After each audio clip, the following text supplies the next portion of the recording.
science. This aims to create lasting connections that drive meaningful progress in the scientific community.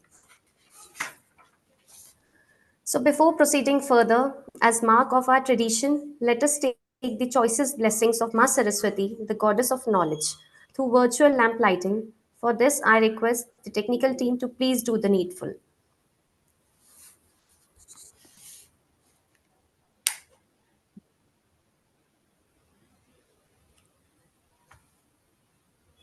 असतो मा सद्गमया तमसो मा ज्योतिर्गमया मृत्योर्मामृतं गमया ॐ शान्ति शान्ति शान्तिः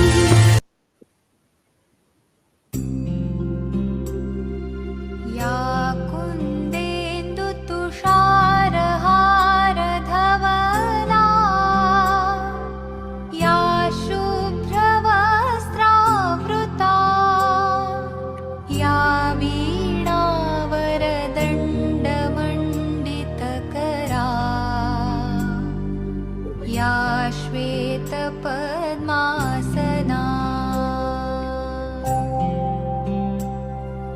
या ब्रह्माच्युतशङ्करप्रभृतिभिः देवैः सदा वन्दिता सा मां पातु Saraswati Bhagwati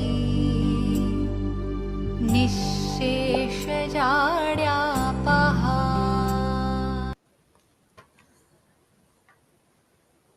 Thank you so much, technical team. In Indian culture, guests are treated as God, reflecting our deep respect and heartfelt hospitality. I kindly request Honorable Vice Chancellor Dr. Upinder Dhar to welcome the guest speakers, Dr. Tushar Jana sir. He'll be the session chair for the event. He is senior professor from University of Hyderabad.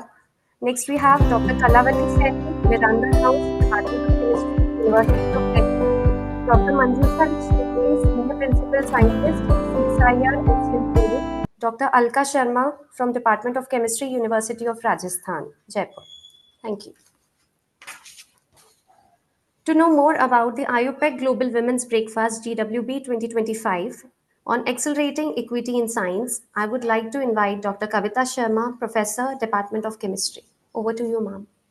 Thank you, Ujla. Respected Dr. K. N. Guru Prasad, Director, Sri Vaishnav Institute of Science, SVV Indore, Dr. D.V. Prabhu, President, Association of Chemistry Teacher, distinguished speakers, Professor Tushar Jana, Senior Professor, University of Hyderabad, Dr. Alka Sharma, Department of Chemistry, University of Rajasthan, Jaipur, Dr. Kalavati Saini, Department of Chemistry, Miranda House, University of Delhi, Dr. Manjusha V. Shelke, Senior Principal Scientist, CSIR, National Chemical Laboratory, Pune, Dr. Venkateshan Jaykumar, Co-Coordinator 2025, HODs, esteemed guests, faculty members, students, and dear participants. It is an honor to welcome you all to this incredible gathering, the Global Women's Breakfast, where we come together to celebrate the achievements of women in science and also reflect on the work that still lies ahead to accelerate equity in the field. As convener of this program, I stand before you today with a sense of pride and optimism. Pride because we are witnessing the remarkable contributions women have made in the world of science, technology, engineering, and mathematics. And optimism because there is still so much more potential yet to be unlocked. This year's theme is particularly close to my heart because it's not just about advancing women in science, it's about accelerating equity. The challenge we face isn't just ensuring that women have access to opportunities in science, but they are given equal opportunities to thrive, lead, and innovate alongside their peers. The road to true equality in science isn't easy, but it's journey worth taking. We are living in a time of unprecedented growth or in scientific knowledge and technological development. But there are still significant barriers that hinder the progress of women, especially in STEM field.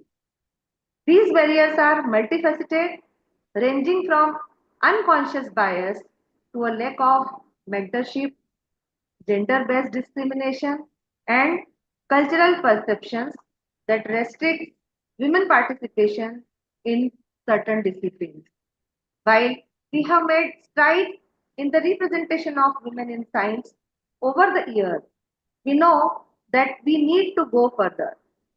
Women, particularly those from underrepresented communities, still face significant hurdles in accessing education, funding, and career advancement opportunities in science. Accelerating equity is not just a matter of fairness, it is matter of harnessing the full potential of humanity.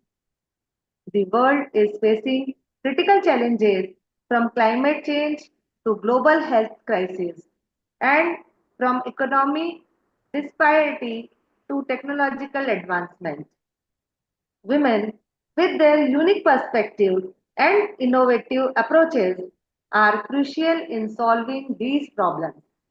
However, for them to have a meaningful impact, we need to create environments where they can access the same opportunities, resources, and support as their male counterpart.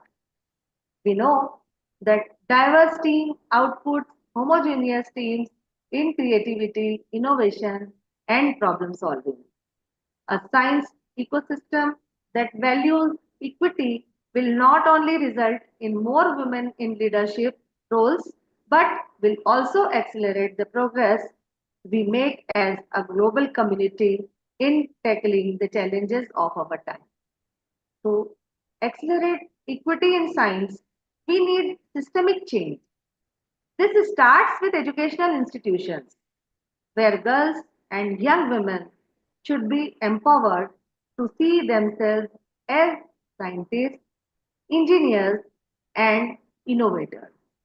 We need to invest in mentorship programs, provide equal access to funding and resources, and advocate for policies that eliminate gender biases in hiring and promotion. We also need to build networks, platforms where women can share their experiences, support one another, and collectively challenge the barriers they face. Collaboration is key, and today's event is a testament to the power of coming together to elevate and support one another in our shared mission. As we gather here today, I encourage each of you, whether you are a student, a professional, or a leader in your field, to think about what you can do to contribute to this acceleration of equity. Can you mentor a young woman instead interested in science? Can you advocate for policies that remove gender biases in hiring practices? Can you share your story and raise awareness about the challenges women face in science? I will be going to do this, I promise. Together, we have the power to break down the barriers, challenges, the setup, and create a future where science is more inclusive, diverse, and equitable. As we continue with this day of celebration, reflection, and action, let us be reminded that our journey towards equity is ongoing. We may not see the full impact of our efforts today, but each conversation, each connection, and each step forward is part of the larger movement towards a more equitable scientific community. I'm excited to hear from all the brilliant minds gathered here today. Let's continue to accelerate equity in science and inspire future generations to break down the barriers and reach their full potential. Thank you very much. Over Thank to you, you. ma'am. Thank you, ma'am. It is my great pleasure to invite Dr. K.N. Guruprasad, Director, Sri Vaishnav Institute of Science and Head, Department of Chemistry, for the welcome address. Thank you, Dr. Rujla. Dr. Prabhu, Professor Jana, Madam Kalavati Saini, Madam Alka Sharma, and Madam Dr. Anjusha from NCL Pune. At the outset, on behalf of the university and on behalf of the Vice Chancellor, I welcome you all. Going to another meeting happening right now. Vice Chancellor has not been able to join our meeting, but he may join sometime during the course of the meeting. This meeting, we have been having it annually now to focus on women in science, both by remembering the contributions women have made in various fields of science, and also, as the theme says, the acceleration of equity. Now, this theme is a global theme, which means that it is still necessary to accelerate the participation of women, because it also means that we have not reached the equity. Now, in all the countries, of course, more and more women are now becoming part of science and technology, including India. And we can see it even in our own campus, that if you compare the number of students taking engineering and science some time back and what is the current status, like right now we have about 35 to 40% participation of women in our campus, which means we are almost nearing towards equity. Life doesn't work like mathematics. You cannot make it exactly 50%, 50%. It doesn't work like that. There are also some courses, like for example, in branches like biotechnology, we have more girls than, it is almost 80 to 20%. It is only 20% boys. Now, so women's participation depends both on the subjects in which you are seeing their participation. But overall, of course, it is necessary to improve the participation of women in every field, not only in science and technology, but also in other fields. We cannot change the course of history. Historically, it is true that men have dominated every field, and there has been less space for women for a long time. But over the years now, there is a realization in every country and also in every culture to accommodate women in every field. And this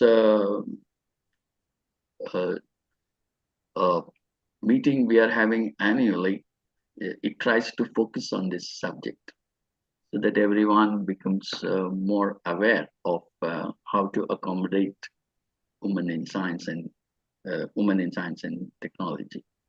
There is also a contribution from the culture. Culturally, we are different. So some cultures have more advanced outlook, and there is more participation of women. From the point of Indian culture, where do we stand about the participation of women? If we look at that, then maybe there is still a lot of distance to cover.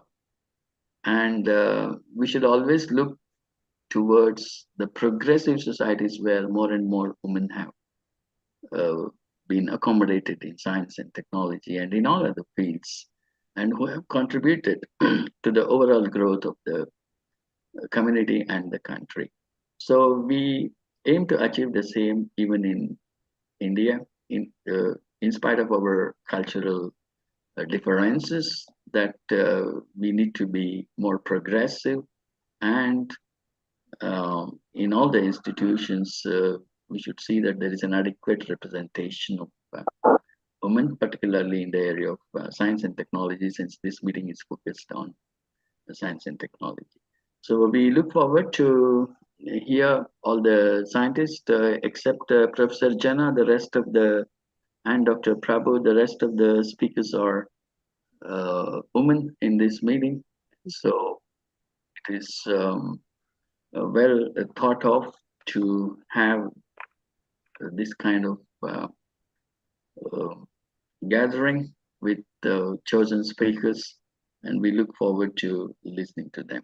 Thank you. Thank you, sir, for your earnest welcome address. Now, I would like to call upon respected Dr. D.V. Prabhu, President, Association of Chemistry Teachers, for the address. Thank you, Professor Upinder Dar, the Honorable Vice Chancellor of the Sri Vaishnav Vidyapit Vishwavidyalay, Professor Guru Prasad Sir, Director, Dr. Kavita Sharma, Convener of this Global Women's Breakfast, Dr. Navneeta Upadhyay, chemistry colleagues, eminent speakers, my colleagues and my student friends. A very good afternoon to all of you. It is indeed a great pleasure for me to be associated with the IUPAC Global Women's Breakfast, which has been celebrated all over the world today. Global Women's Breakfast is a celebration of chemistry, particularly the contribution of women to chemistry research and education. And your university has been organizing this breakfast for the last so many years very successfully. This year, the breakfast has been held in conjunction with the International Day of Women and Girls in Science.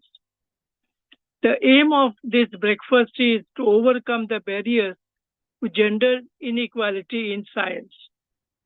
As we all know, in many countries, there is a big barrier to women coming to science and technology.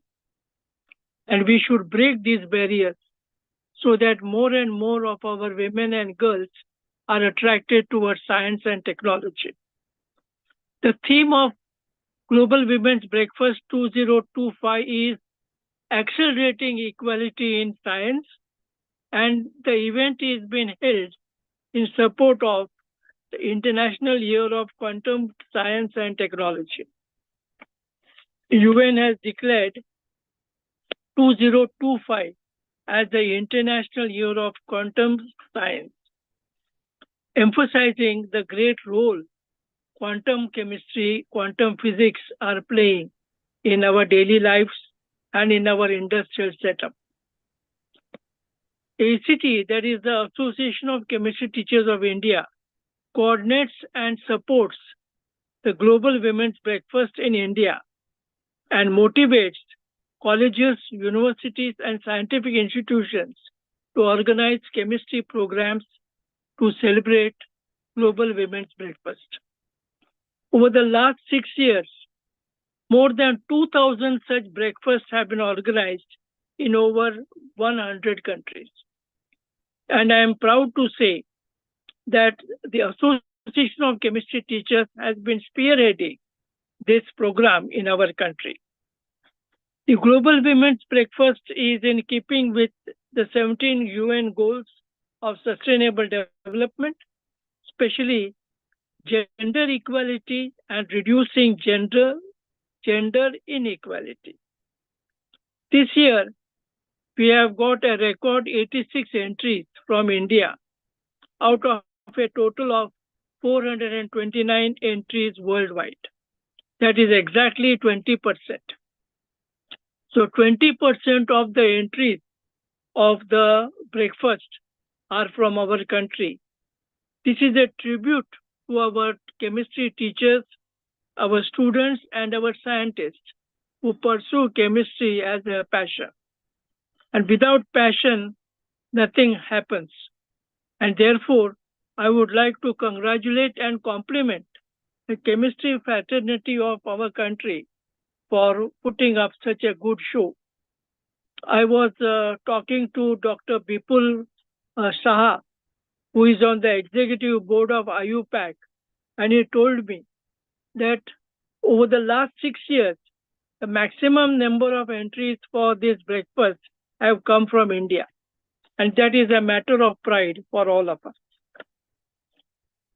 The Association of Chemistry Teachers, which is supporting the breakfast, was launched in 2000 thanks to the initiative taken by the Homi Bhabha Center for Science Education, TIFR, Mumbai.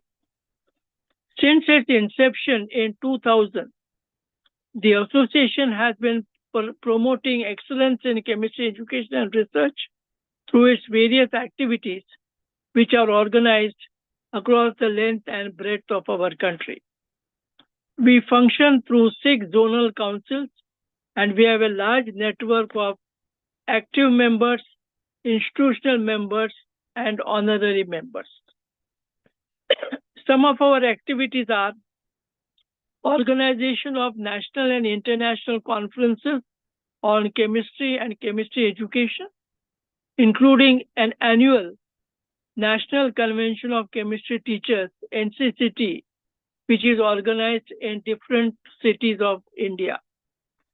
Regional level symposia and seminars, training workshops for students and teachers with a focus on experimental chemistry, online research convention, concept tests for BSc students, which we have been holding successfully for the last 6 years. And we honor the eminent chemistry teachers by giving awards, including a Lifetime Achievement Award to a superannuated teacher. We have an active website where you can put your articles, and we give academic support to a chemistry journal, GB Globalized Research Journal of Chemistry, which does not charge any fees for publication.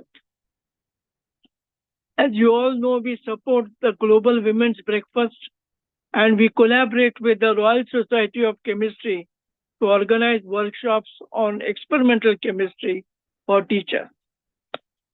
One of the very important activity is the Indian National and International Chemistry Olympiad, which we support.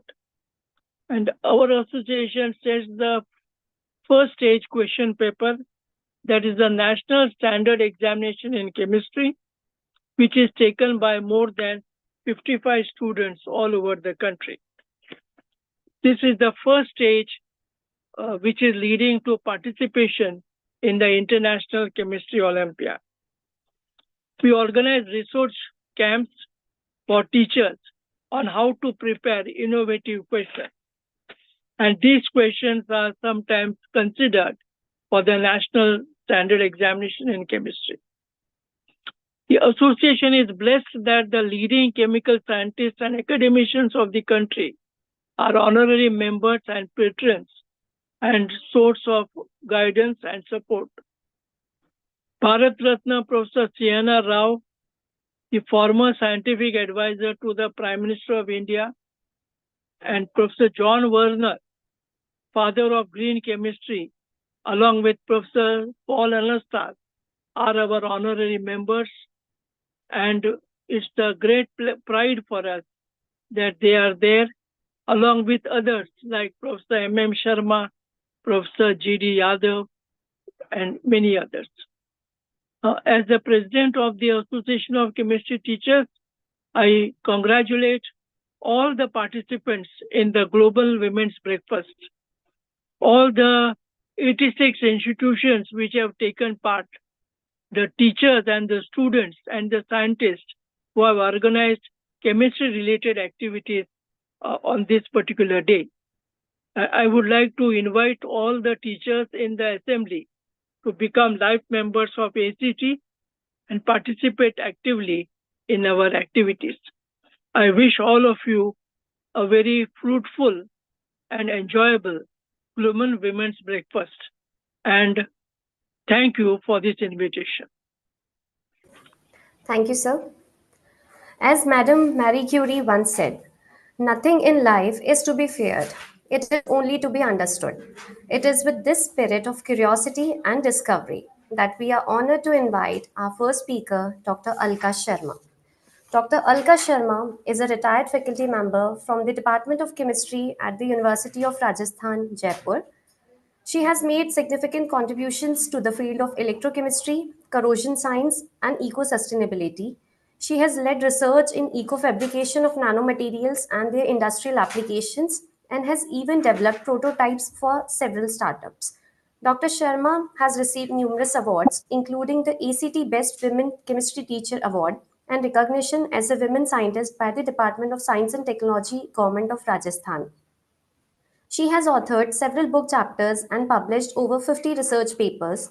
Alongside, she is holding two patents also. As a former vice president of the Electrochemical Society of India, Dr. Sharma has been actively involved in academic leadership, having supervised 10 PhD scholars and coordinated numerous training programs.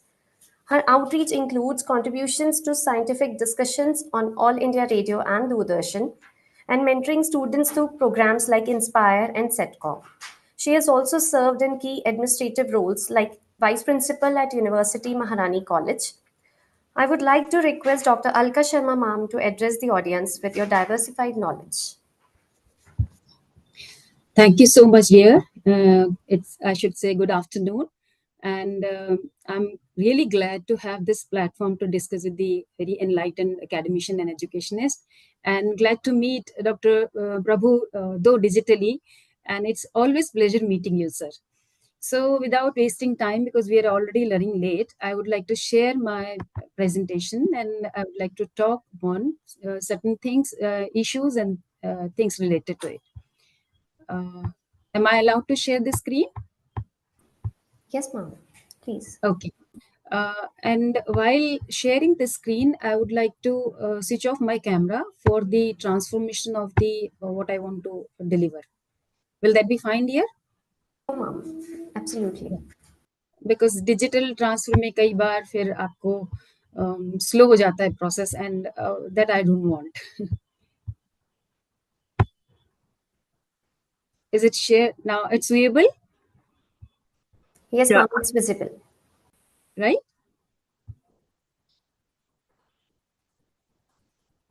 Shall I start? Sure, ma'am. Yeah. So, as we know, we all are gathered here for the very important topic, and which is very, in the present context, very need to discuss on. And the theme, as we all know, is accelerating equity in science in association with chemistry teachers and Department of Chemistry of Shri Vaishnav Vidyapeeth Vishwavidyalaya, Indore. To begin with, I would like to discuss on what accelerating equity in science is. We all know today is a day where the UN Day of Women and Girl in Science is celebrated with the goal to establish an active network of people, men and women, to overcome the barrier to gender equity in science, and I should say humanity, with and hand in hand to overcome the barriers. And when the gender equity is specifically mentioned, I need to elaborate it. Though in present context, it's not so important, except at certain places where it is need to be especially addressed. But earlier, way back in 1940s and 50s and till 70s also, we had constraints over the women education, and there how the steps by steps education reforms were held, which I'm going to show in my later slides. So what the equity in science says, it's about equity in science education requires that all students are provided with equitable opportunity to learn science and became engaged in science and engineering practices. When I say science and engineering practices, because earlier, again, I'm going to quote the earlier days. And specifically, I would like to mention Sudha Murthy Madam's cases, where she herself narrates that she was the only woman in engineering college, and it was constrained for her to get through the engineering college admission, and how she survived there in amidst the other gender group. So equity means the gendered part, or I should say, head should be counted. It's the mental capability that should be counted, despite the gender, whether she or he. And this is the need where we started with. And thanks to such women like lot many women scientists, and as well as very hard, dearly quoted Sudha Murthy madam, who break this ice and make part to the other girls who really wanted to go into the mathematics, engineering fields, physics honors, where the women were deprived of. So, with access to quality space, not even science and engineering practices, access to quality space, equipment, and teachers to support and motivate that learning and engagements, and adequate time spent on science. Because if you remember, earlier days, the women were treated, why it's the need to teach them or to make them educated. And I'm not hesitating to quote, there are many, many rural and remote areas where the scene is still the same. The women, the girl childs are deprived of education. क्या करेंगे पढ़ के, अगर इतना पढ़ लेंगे तो इनका घर कैसे बसेगा, इनका दिमाग खराब हो जाएगा. These are the quotes which I rarely hear nowadays also. It's very pathetic. So rather than talking just equity in science, I would like to take equity in education also. Simple, उनको ground level का educate करना, it's is also very important, is also very need of the hour. We can see there is a large difference in the education scenario in India itself, in one country itself. We have very elite class of scientists, women scientists, who are working in Mangalyaan, Chandrayaan, and we very proudly say we even have reached that kind of status. On the contrary, we have lots and lots of millions of girl childs who are deprived of basic education because of their mindset. So that mindset should be changed completely when we all together, educationists, academicians, society, and all those learned NGOs and workforce, all those together working hand in hand can work to change this kind of scenario and make each and everyone to go through the basic education, and then leading to the science as a mainstream for the girls especially, and also for the boys. So furthermore, the issue of connecting to students' interest and experiences is particularly important for broadening participation in science. And that's what where the term equity in science education comes. You have to connect the student's interest. We cannot force any student to take maths or to take chemistry or to take physics or to take biology. You have to go deep into, dwell into the mindset of the student, and then find it out whether he or she is inclined where, I mean, which field, and then create the interest. I'll not hesitate to quote my case, as when I was a student in 12, and I was very fond of physics, chemistry, and mathematics. But I was in dilemma which should be the mainstream in my further education.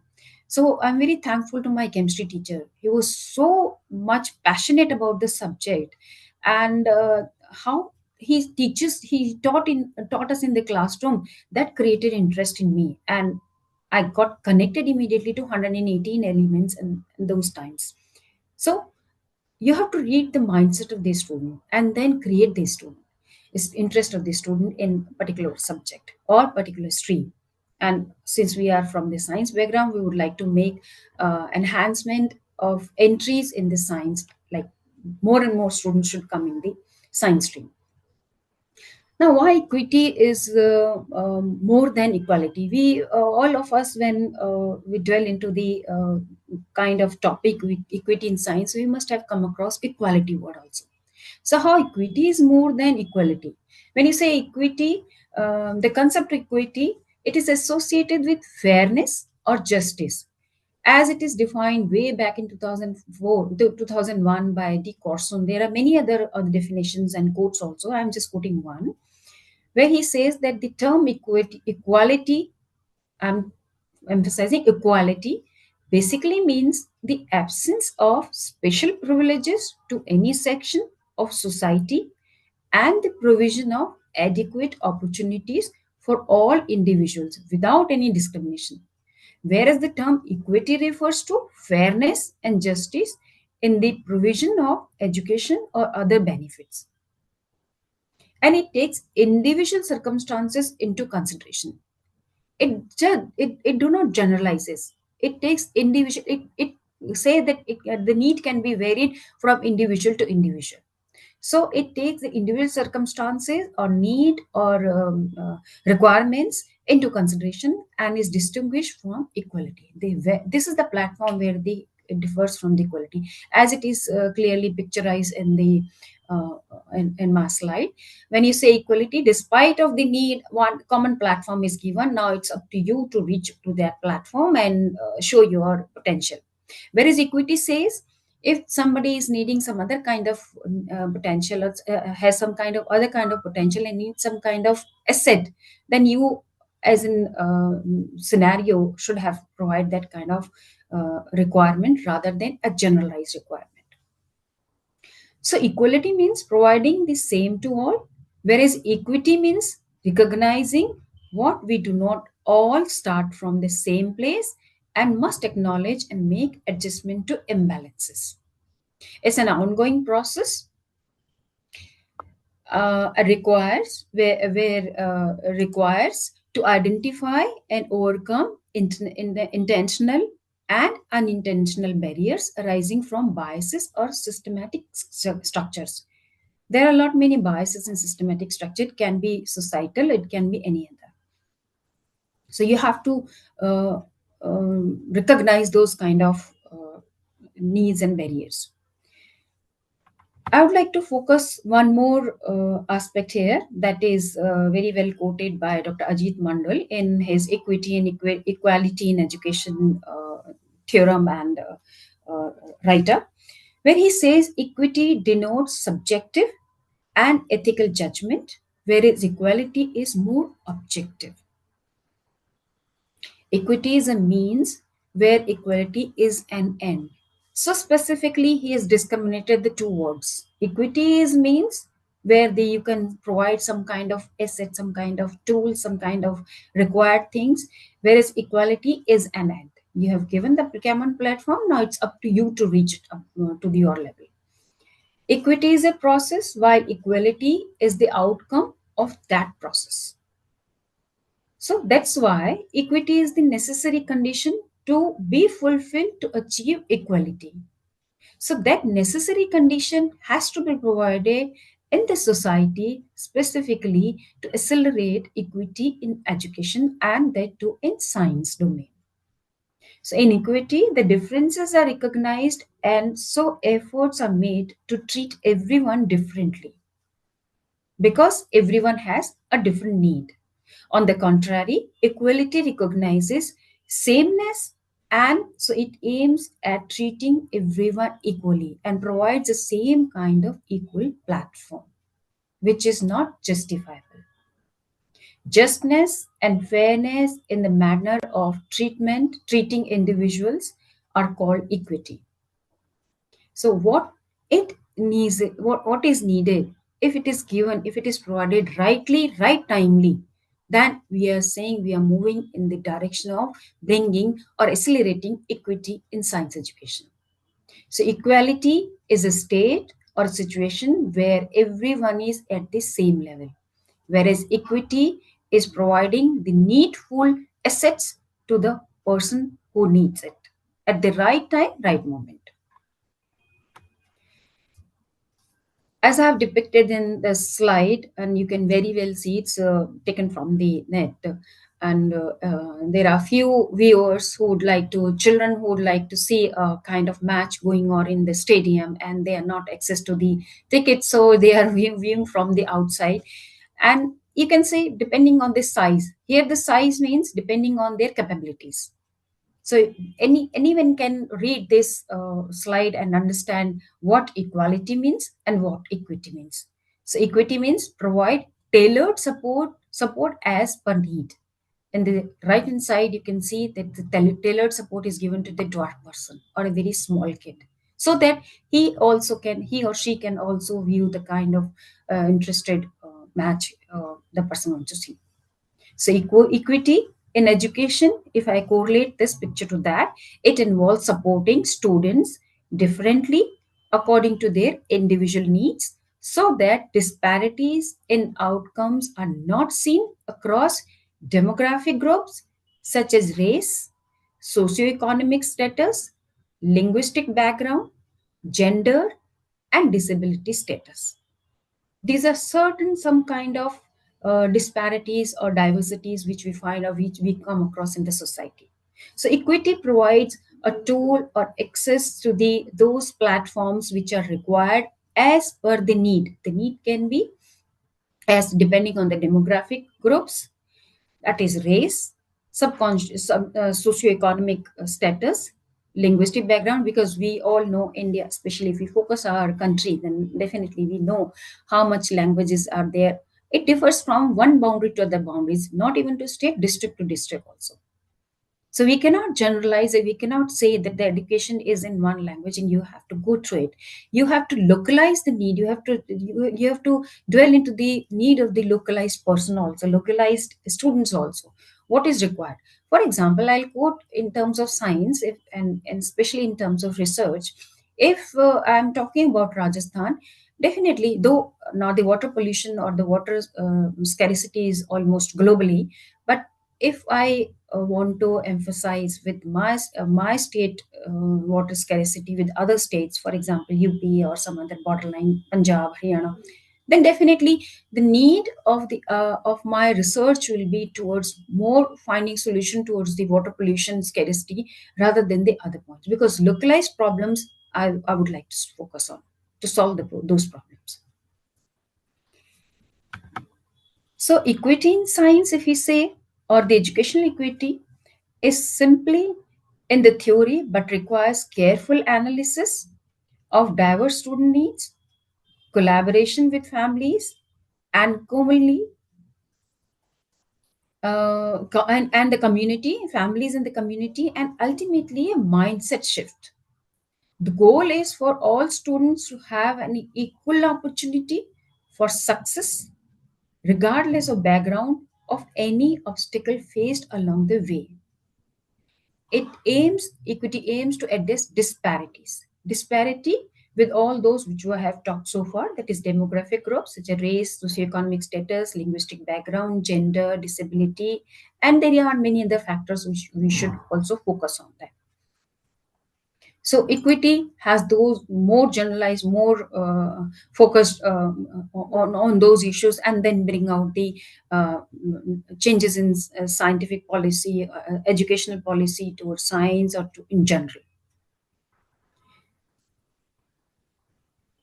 So equity in science, if I'm talking about specifically, it refers to the fair and inclusive access to scientific education, resource and opportunities, regardless of socioeconomic status, geographical location, gender, caste.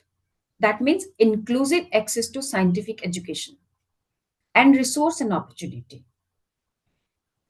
particularly including the marginalized, underrepresented group of society. Here, I would like to quote one example, or rather one or two examples, which I have come across. Recently, I was traveling with a taxi cab, and when I say gender equality means I'm not talking only about the girls, I'm talking about the boy education. Normally, we assume that it's a only girl child which is being deprived of education. No, I would like to emphasize that the boys are also sometimes deprived of, not sometimes, many times. So I was talking about a one case when I came across through the taxi driver, which I was traveling to one meeting held in New Delhi at UGC, And just to pass my time, I was talking to the taxi cab driver, and wanted to find out how much he has been gone through the education and all. Because being educationist and academician, you would like to know and would like to support in any by any means or by any ways. So when I talked to him, and I found he is just a 12th pass. He was very young. I asked him out of curiosity, why didn't you study further? Why didn't you go for the graduation? Because education that definitely pays in later lives also. And definitely, if you are educated, needless to say that you can support your family very well and so forth. Then he narrated that since he is the only son in the family, and his parents are farmer, mother is a housewife, so because of the financial constraint, he could not proceed further. See, financial constraints. He's a boy. He has to earn at a very early age. He wanted to study, but he could not. So the basic education again. Now there should be some policies, or there are already some existing policies. There are correspondence courses, lot many that he could access to and get through the education, at least up to the graduate and undergraduate levels. When I asked him, he said, no, we were not counseled. There is no counseling in our village. Nobody gave me this kind of direction. So here we step in. That means we all educationists and academicians step in to give the counseling to the society, or in general terms, we should give them a way that if even if you are not able to financially go to the regular education, you can complete your education or update your education through correspondence, or there are many other means also. There are a lot many scholarships also. There are many other small steps also. Now we are very happy to have NEB, where the lateral entries are there. Anybody who has dropped down can come in later years, and without facing those gap year problems can continue study his or her study and update. Another example I would like to quote here. I'm talking to Professor Sawant, and while discussing, he narrated one incident that there is one girl who could not complete her education, and she was very bright. She's no more now, and if everyone in that education stream on the society, they boosted her to complete her education after she got married and got kids also. Since she was very bright and she wanted to complete, she completed her study, and our surprise, she completed her PhD also, enrolled as a faculty member in the university and in a college, and then as a guide also supervised for 5 students. And very brightly, she could bring out lot many good research papers, which we as a science teachers like to dream to publish in Talanta and other reputed journals. She got published there. So one little boost, one little motivation, and giving supportive hands, see, could bring out so much change. A drastic change in that lady, and she could become a mentor to lot many other students and bring out good research contribution in the science. That's how we should act as an academician and a educationist beyond classroom. We should always encourage such students. So this is the some examples which I really wanted to share with the participants. Another point, I am also associated when partially with one NGO who is working in Rajasthan, and that NGO, it's a very different issue but related to education. The NGO supports to those girls, special girls, who have dropped their education due to many reasons. Got married at early age, due to dowry, got divorced, or maybe because of the family constraint, they were unable to access to the education, and after certain acquiring a certain age, they felt that now we should be well educated so that we can earn respectfully. So that NGO is giving hands supports to those students, and after dropping through 10th, 12th, they are bringing them to the mainstream, letting them to become even doctors and engineers, come to the professional degree courses and serve the society. So that's how, apart from the policy, the education policy, our duty as an academicians and education should be towards society to contribute little from here and there and motivate those students who really wanted to update their education and could not do it. So I just wanted to narrate these some examples. So equity emphasizes ensuring that all individuals be given equal opportunity to engage in and benefit from career in science and scientific research. So that's how these some examples were clicked to my mind, and that's how I shared you. Equity aims to address disparity in education and thereby promoting diversity and inclusion by fostering a more equitable environment. Now, before switching on equity in science, let us first have some overview to understand equity in education and need for equality and equity in science.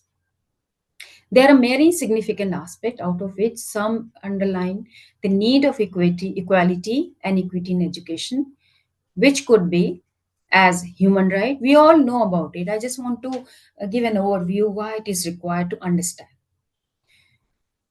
As per Article 1 UDHR, that is, education is considered as a universal and fundamental human right since the adoption of the Universal Declaration of Human Right, UDHR, right? That is 1948. It has also been found that right to education is not only a human right in itself, but also essential for the exercise of other rights. And we all understand about that right. We all have heard about this right, and we have been imbibing since our childhood. Only we have to understand and apply as an academician and education to the society, to contribute to the society basically. The idea of equality of opportunity has also been affirmed in Article 1, where it says all human rights are born free and equal in dignity and rights. As a sequel to this, the principles of non discrimination and right to education have been strongly advocated. Therefore, these two principles gave birth to the concept of equality of opportunity in education. Equality of opportunity in education. Now we are talking about opportunity. So, if opportunities are given but equity is not provided, that is a failed term. So, therefore, education is considered as the birthright for every individual, despite their caste, breed, etc., gender, etc. So, it must be provided to all children, irrespective of caste, creed, religion, language, sex, and other societal stratifications, including demographical. So, depriving any person of education on the ground of these things will be denial of human right. We all understand this and we know how important it is. The another point can be essential for sociology. The concept of equality has been the real force of social idealism through the centuries. Under the ambit of socialism, every individual should have equal opportunities for social, economic, culture, and educational advancement in line with his or her innate capacities and potentialities. Even the preamble of the Constitution of India guarantee equality of status and opportunity to all the citizens. We have all gone through all these essential parts in our preamble. Another point is success of democracy. Equality is the backbone of the democratic society, and it aims to prevent discrimination and provides an equal opportunity to all. Equal opportunity to all. That is more important. The central idea of equality is that all the individuals are entitled to get equal treatment in the society and are not discriminated on the basis of all those which we have been talking about so far, that is, race, sex, caste, creed, nationality, disability, age, religion, and many other such aspects. Hence, equality and equity in education are essential for the success of democratic institution, which is we all are known for, that is Indian Democratic Constitution. As we all know, our country is a democratic country, and true democracy can only be achieved through the practice of some universal values like liberty, equality, fraternity, justice. I'm not going to elaborate all these points because we all are aware about this. Another point can be egalitarian society. The Constitution of Democratic India enshrines the concept of egalitarian society in which equality and societal justice are the cardinal norms. Modern society views education as an important societal resource and means of achieving the goals of egalitarianism. Equal and equitable opportunities for education can ensure the citizen to have an equal status in the society. And when I'm talking about equal status, it's not in terms of finance, it is not in terms of other status, but in terms of education. And that is why the Education Committee in 1964-66 stated that equalization of educational opportunity is the only guarantee for building up of an egalitarian and human society in which the exploitation of the weak will be minimized. This is something very important when we started in 1964-66. Another point is, I'm not going to elaborate all these points, only giving an overview. Why these points are, which are given in Article 1, are important. Economic and social development. This is another view where the progress of society and the development of the individual are complementary and they go hand in hand. Individual development is important for the progress of the society or the development of the society and vice versa.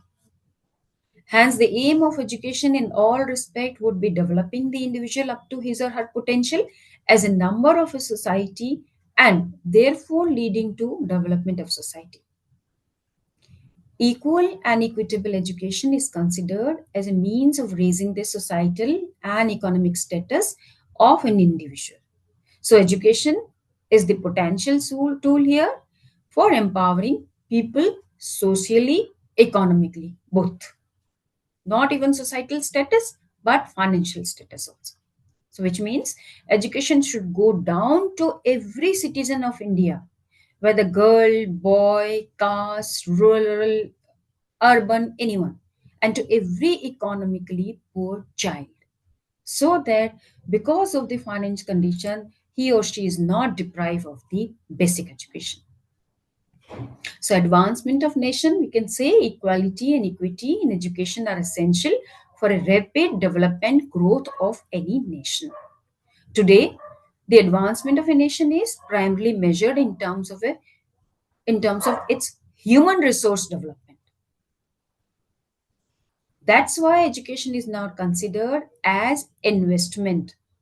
If the people have equal opportunity to get education, they will have a chance to develop their native talent and thus contribute to the progress of nation by their best potential, inch by inch, bit by bit. Another point would like to emphasize on search of talent. That is the principle of equality and equity confirm the entitlement of access to educational opportunity for all. Such principles provide a wider scope for manifestation of inner potential of human being in tune with aptitude and capacity.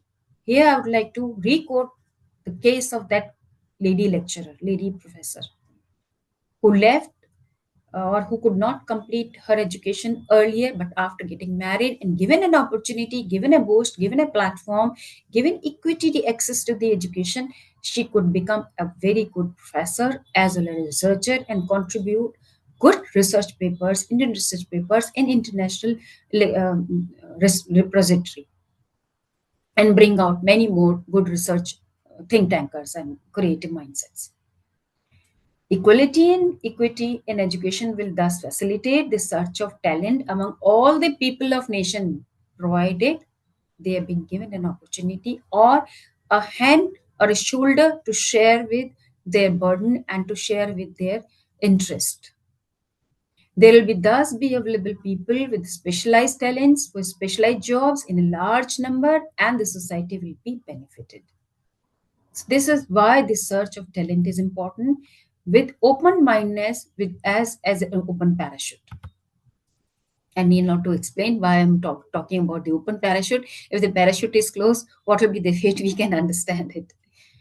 Another point is closer link. Equality and equity in education will widen a closer links between the requirements of a society and the availability of the skilled personnel. So we are searching those talented persons and developing or motivating or boosting their skill. Expectation of the society and its member can be fulfilled only when equality and equity in educations are treasured. Modernization, if I'm talking about, education is closely associated with the progress of modernization. Every time the science is changed, every second, fraction of second. And if we keep on upgrading ourselves, then definitely we are keeping pace with the changing time. Equal and equitable education minimizes the Sorry, ma'am. exploitative. Yeah. Excuse me, ma'am. Sorry, due to time constraints, we request you to please conclude the session. Okay, just give me 5 minutes. I'll skip some of the slides. I'll Sure, come to the sure. other points. Yeah, just give me. I'll skip. So, issues with equity in science, if you deal with, there are many issues, and I'll not go in detail. It's given on the slide. If anybody is interested, can go through the report, which is given by the. There are two scientists, Sugra Chunawala and Chitra Natarajan, who is given who was from the Tata Institute of Fundamental Research, Research and Fundamental Research Institute, Homi Bhabha Center for Science and Education in 2010. They have quoted. I'm not going to explain it now because of constraint of time. And science education for diversity, when I'm talking about the diversity, it's the class, language, religion, habitation, gender, etc., etc. So I'm also not going to elaborate all these points because ma'am has given me only 5 minutes. I would like to conclude. Science education for diversity. This is, I'm going to just give an overview. The first to the best of my knowledge, national policy on education was first built in 1964-68, where its major characteristics was in Indian context is its flexibility in terms of organization, timing, duration of teaching and learning, clientele group, age group of learners, content, methodology of instruction, evolution of procedure. The details can be read because it's given in all those texts where the policy, education policies are described. Then in 1976, the constitution was amended to include education in concurrent list, whereby power is vested in the state and the center for legislative subjects contained in it. After independence, the concern for education articulated during the freedom struggle were revisited by the National Committee and the Secondary Education Commission 1952-53 and Education Committee 64-66, which I have just discussed in few slides back. Then in 86, the specialized emphasis on education for women equality was brought into. And now we are talking about the NEP 2020. And when we talk about NEP 2020, then definitely we have lots and lots of to discuss because it's the main point where we should bring out access to the lateral entry. Universal high quality education is the best way forward to develop and minimize our country's richest talent and resource for the good of the individual and the society, country, and the world. I'm going to just highlight few points which we all know because we have been all dealing with the 2020 since 20 the fifth year. The Global Education Development Agenda reflected in SDG 4 of the 2030 Agenda of Sustainable Development.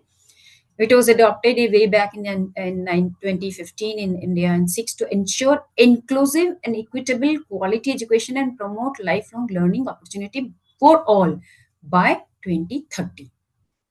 Where I'm going to emphasize one point, lateral entry for those who wishes to continue despite their breaks in education due to any reason. That means if you are unable to continue your education, earlier we used to look into, we means as an administrator, as an educationist, we used to see that the student if has any kind of gap in the education, we used to find either for girls we used to give either some kind of exemption if it is state wise given, or some kind of affidavit was needed. Now UGC or the higher education policy, HE says, ME says that it is not required. Anybody who has dropped out due to any reason can again re-enter the system of education and complete his or her education, also given a 7 year of lab. During that period, the person can complete his or her education. This is besides what the other platforms are open, that is the correspondence courses. I'm not talking about those courses. So in nutshell, what is the issue? Alka ma'am, excuse me. Please come conclude, ma'am. We have to listen Okay, views of three more speakers, ma'am. 15 minutes are given to you. Now, please okay, ma'am. kindly conclude, madam. I'm so sorry to We say, will ma'am. discuss later with you in details. Kindly conclude, madam. Okay, ma'am. So I'll skip So all there these are time things and constraints. no issue, ma'am. So let's join hands to become Yes, tools in accelerating equity in yes, science. ma'am. Thank you And very with much. one quote, no alarm clock needed. My passion makes me. If we are passionate enough, then definitely we can bring changes to the society. And in the last but not the least, I am my sincere thanks to Professor Kavita Sharma, and special thanks to Director Dr. K.N. Guru Prasad and Honorable Vice Chancellor Dr. Upendra Dhar of Sri Vaishnav Vidyapith Vishwavidyalaya Indore for giving me this opportunity, and to the enlightened participant and also Professor Prabhu for kind patience in hearing me. This is my accessible email ID, and if any questions and query, I would like be very happy to address. At the end of session, question will be asked, ma'am. Thank you very much. Sure, ma'am, sure. And I'm so sorry I was not Yes, told ma'am. about Time the taken time period. Yeah, more I than asked you through expected. WhatsApp. Thank you. I'm really sorry. My apology. I took the time. Thank you very Yeah. much, ma'am, for enlightening and inspiring the audience. According to Robert Boyle, the greater the difficulty, the more glory in surmounting it. It is with this mindset of overcoming challenges and pushing the boundaries of knowledge that we are delighted to introduce our second speaker, Dr. Manjusha V. Shelke. Dr. Manjusha V. Shelke is a senior principal scientist at CSIR National Chemical Laboratory, Pune, and the founder of Rechargian Energy Private Limited. Her research focuses on energy storage solution for e-mobility and stationary appliances and applications. She is also a professor at ACSIR and an adjunct faculty member at ARAI. After obtaining her PhD in chemistry, she has held prestigious postdoctoral positions in France and the USA. She has been awarded the 2013 Indo-US Science and Technology Forum Scholarship and was elected as a Kavli Fellow by the NAS in 2015. She has received the Serb Power Fellowship and the MRSI Medal. After her selection for the Fulbright Narrow Fellowship, she has worked at Purdue University. Dr. Manjusha has also been featured in the 2024 book She Is 75 Women in Chemistry and has earned multiple allocates for her contributions to chemistry and energy research. I would like to request Dr. Manjusha V. Shelke, ma'am, to enlighten us with their expertise. Ma'am, please, you have been provided 50 minutes of time. Yeah, sure. 15 Thank you, minutes. and I thank Professor Kavita Sharma for inviting me for this event. And I congratulate you for taking up this important issue to discuss. And I heard from previous speakers that Excuse me, ma'am, you are not audible properly. I'm not audible yet. No? No, ma'am. Am I audible now? Yes, ma'am, you are audible now. Okay, so I have removed my headphones. Okay, so thank you, Ujjwala, for a kind introduction, and thanks to Professor Kavita Sharma for inviting me for this really important discussion and the event. And I heard from previous speakers that you guys are doing this every year. This Manjusha, ma'am, can you please increase your volume? It's barely audible. it's not I'm, audible. I'm very keen. I'm very keen to hear your ways. So I'm sorry to interrupt you. It's not audible yet. It's audible but very low. I mean, Is it for everybody? Is it like that? Can okay, ma'am. someone No, else? ma'am, you're audible. It's At audible. my end, you're audible, yes. Okay. Yeah, so I was just thanking Ujjwala, and I was also thanking Professor Kavita Sharma for inviting me for this discussion, a very important discussion. And I heard from previous speakers that it is being discussed every year in this IUPAC Global Women Breakfast, and I'm glad that you guys are doing this activity. Already, context has been set up by the previous speakers, and Professor Alka Sharma has also, kind of made points around what is equality, what is equity. So that has made my, I think, probably job easier, because I was not really having clue what I am supposed to do. Till yesterday, I was thinking that it is a panel discussion. And then yesterday, Professor Sharma told me that I have to talk. So I hurriedly made some slides. I hope I'll still make an informed opinion. But it is mostly, my experience of being a female scientist in India, and how what is happening in Indian science, and how, what are the issues, and what is the, status of Indian female researchers. So it would be around that. I know that equity is a larger concept, and it's not about female researchers, or it's not about female in education. But I felt that what I have been personally experiencing, probably that point of view would be more important. It would be more well informed and more well rounded opinion. So that is what I'll try to put up, and then maybe I'll share just to help myself to, explain my point of view. I'll share some slides. So just give me a second. I'll share it. So yeah, is it visible? Okay. Yes, ma'am. And I am audible also, right? Yes, ma'am, Okay. you're audible also. Yeah, so as I mentioned that this is mostly a point of view through a lens of Indian female scientists, who had crossed several obstacles and reached to a position where probably I can influence more female students to come in research, and so how we are doing it. So very briefly, I have made some slides.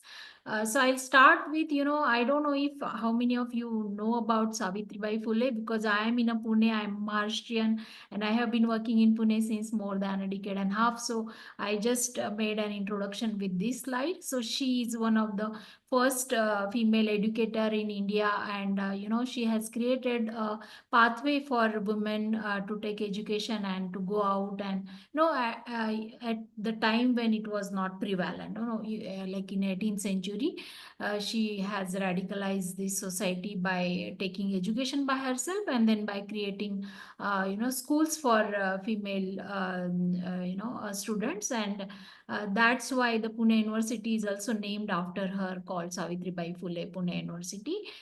So one of the early reformer of the society. So I take this opportunity to thank her also, and because of probably because of many more women like her, that we are also sitting here and talking about women in STEM, and we are taking leadership positions and working around in the Indian academia or Indian research arena, right? So I just start this with thanking her.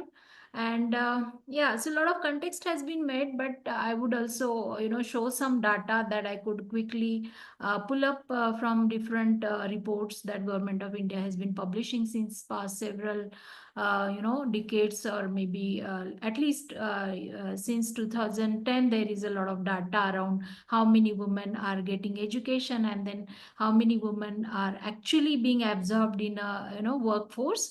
So this data may vary by different entities, but still we can see a pattern in that. So if you see here that enrollment in higher education, this is also slightly old data, but I see that there is not much difference. So despite of concentrated efforts, the progress is very incremental. So that's why this data is still relevant. And if you see here the percentage of boys and girls, there is not much difference who are enrolled at postgrad, even at undergrad level or even at postgrad level. You can see, in fact, at post graduation level, the girls enrollment is slightly higher than boys in 14-15. But when it comes to women being in the workforce, they eventually drop out. And if we see that most of the percent of or fraction of women in various fields, so there are very few women in STEM. So out of these 100%, this, I mean, table gives a women how many women go in different disciplines. So if we see here in arts, it's mostly 42% women, they take education in arts. In science, it's, or if we consider science and engineering, technology, technology, it's around 30-32%, right? So that is the percentage of girls who actually take education in STEM, despite of total percentage of girls who are taking education is quite similar to boys, but those who go in STEM is slightly lesser. As we have seen a pattern, as I said, there was a lot of concentrated efforts at micro level and macro level, government level, and even institute levels, and even the ever evolving society where parents are more and more open for girls taking educations and not marrying them off early. So we can see a growth, but still it is not up to the mark that we would like to see. But the one heartening thing in all this trend, if we see that India is ahead of all these, in where share of female graduates in STEM, if we see here, and if we compare us with the so-called developed countries like United States or Germany or UK, who boast that they are developed countries, we can see that India is ahead of them. I would have loved to see the comparison with China, but it was not there, because I know that Chinese society is very proactive about female education and female the percentage of female workforce in China is very high, but somehow in this chart it is missing. But I'm still glad to see that as compared to UK, US, or Germany kind of European countries, India is much ahead. So does that make the things at ground level really encouraging? So I would say it's mixed feelings that I would have when I saw this data. So as we can see here, that female students taking education is increasing, and they are nearly 50%. So it's like equal boys and equal girls are taking education. But when they go in workforce, you can see here that students, females are 48%, but in workforce there are 27% only. I would leave out parliament and all, but if we see CEOs of top 500 Indian companies, only 3.4% women are there. So this is also one important point, because being a scientist, apart from being a scientist, I am also an entrepreneur. So I put also very briefly. So this subject is very vast. 15 minutes is very less, and I can understand how Alka Sharma ma'am was talking and talking, because this is very important, and we may need more dialogues around it to really understand all kind of issues related to women representation in STEM in at higher levels particularly. So what I see as a problem is that presence of women students in schools and colleges is very high. Their level of achievement is also high when it comes to school and colleges, but their participation, especially women's participation in research or in science, is very low. Their presence at high position in academics is very low. So there appear to be some very serious leakage in the pipeline, from going college to university to scientific careers. Somehow they drop off at certain point, and we all know where it gets dropped off, particularly after getting married. It depends on your spouse, it depends on your spouse family, and then when you have kids, then your priority change, and then somehow if we cannot build the support system that requires to balance this, we call it work-life balance, right? If we couldn't get that kind of support, we just drop out, right? So only there are very few females who actually get support system, and they can balance their personal life as well as their career, and they can go up in the level of leadership or go up in their careers, but that percentage is very less. So I'll just show you one more table. This is also kind of slightly old data, but when we see the current scenario also, it is not changing much. So these are different research organizations in India. CSIR is my parent organization, DST, Department of Science and Technology, DAE, Department of Atomic Energy, and all. DRDO is Defense Research and Development Lab. So DBT is, a Department of Biotechnology. So we often see this trend that bio-related fields, there is always a female dominance. We can see that in medical field also. So apart from DBT, the female representation or percent of women scientists is very negligible. You can see here that in CSR it was 13%. It has increased only to 16%. In DST, there is no data for 2004, but in 2014 it was 20%. And same problem is everywhere, you can see. Okay, so this is the issue. Now this is Niti Aayog's report, slightly after 2014 they have, this is like 2017 report. Here also you can see that the percentage of scientists, where they are not only the scientists who are full-time scientists, but they also consider postdocs and above, like who have completed PhD and then gone for postdoc, and then who are into research and faculty also. So up to 2018 also it has increased only to 18.7% out of total workforce in science. And they predicted that by 2020 it would be 20%. So this was prediction because this report came out in 17 or 18 sometime. But did that happen? No, because this is Forbes 2021 article that was published in 2021. And in that article also they say that it is 14%, still 14% in 21. Whereas Niti Aayog has predicted by 2020 it would be more than 20%, but still it is 14%. And you can see here that these are different disciplines of STEM. Chemistry, the percent of women researchers or women faculty is only 11.5%. So these are two different agencies which have done this kind of survey, and you can see that their estimation is nearly close. Share of women in workforce is 13.5% as per this, Bias Watch India, and as per Forbes, it was 14% in 2021. So why, despite of all initiatives and discussions and talks, this is not increasing or increasing at a very slow speed? And how we can fast forward it, how we can catalyze this process where we can see,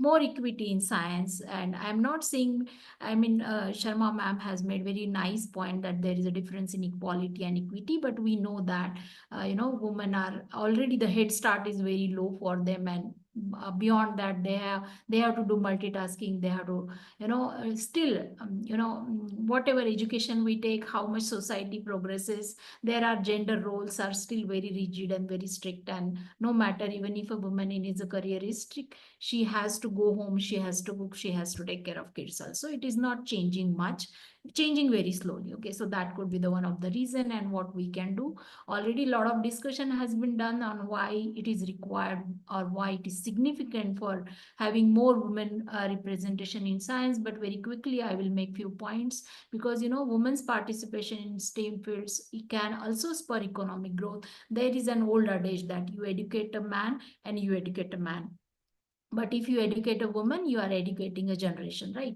So it's same, like their participation in STEM. And it has been found by McKinsey, is one of the very reputed surveyors, and they have also found that with equal workforce distribution, India GDP can be increased by 10% by increasing the participation of women in STEM.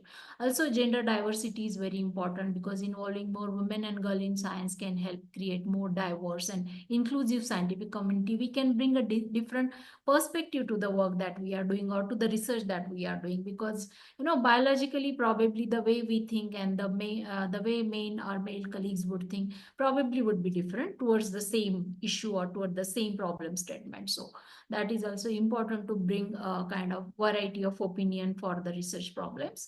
Targeted innovations, where women and other traditionally underrepresented groups are involved in the design and execution of scientific studies. So it is found that generally the results are likely to be more relevant to this diverse set of society, instead of it is more focused on one part of society. The results would be more relevant to females and other under represented people, if they are included in the design and execution of scientific studies.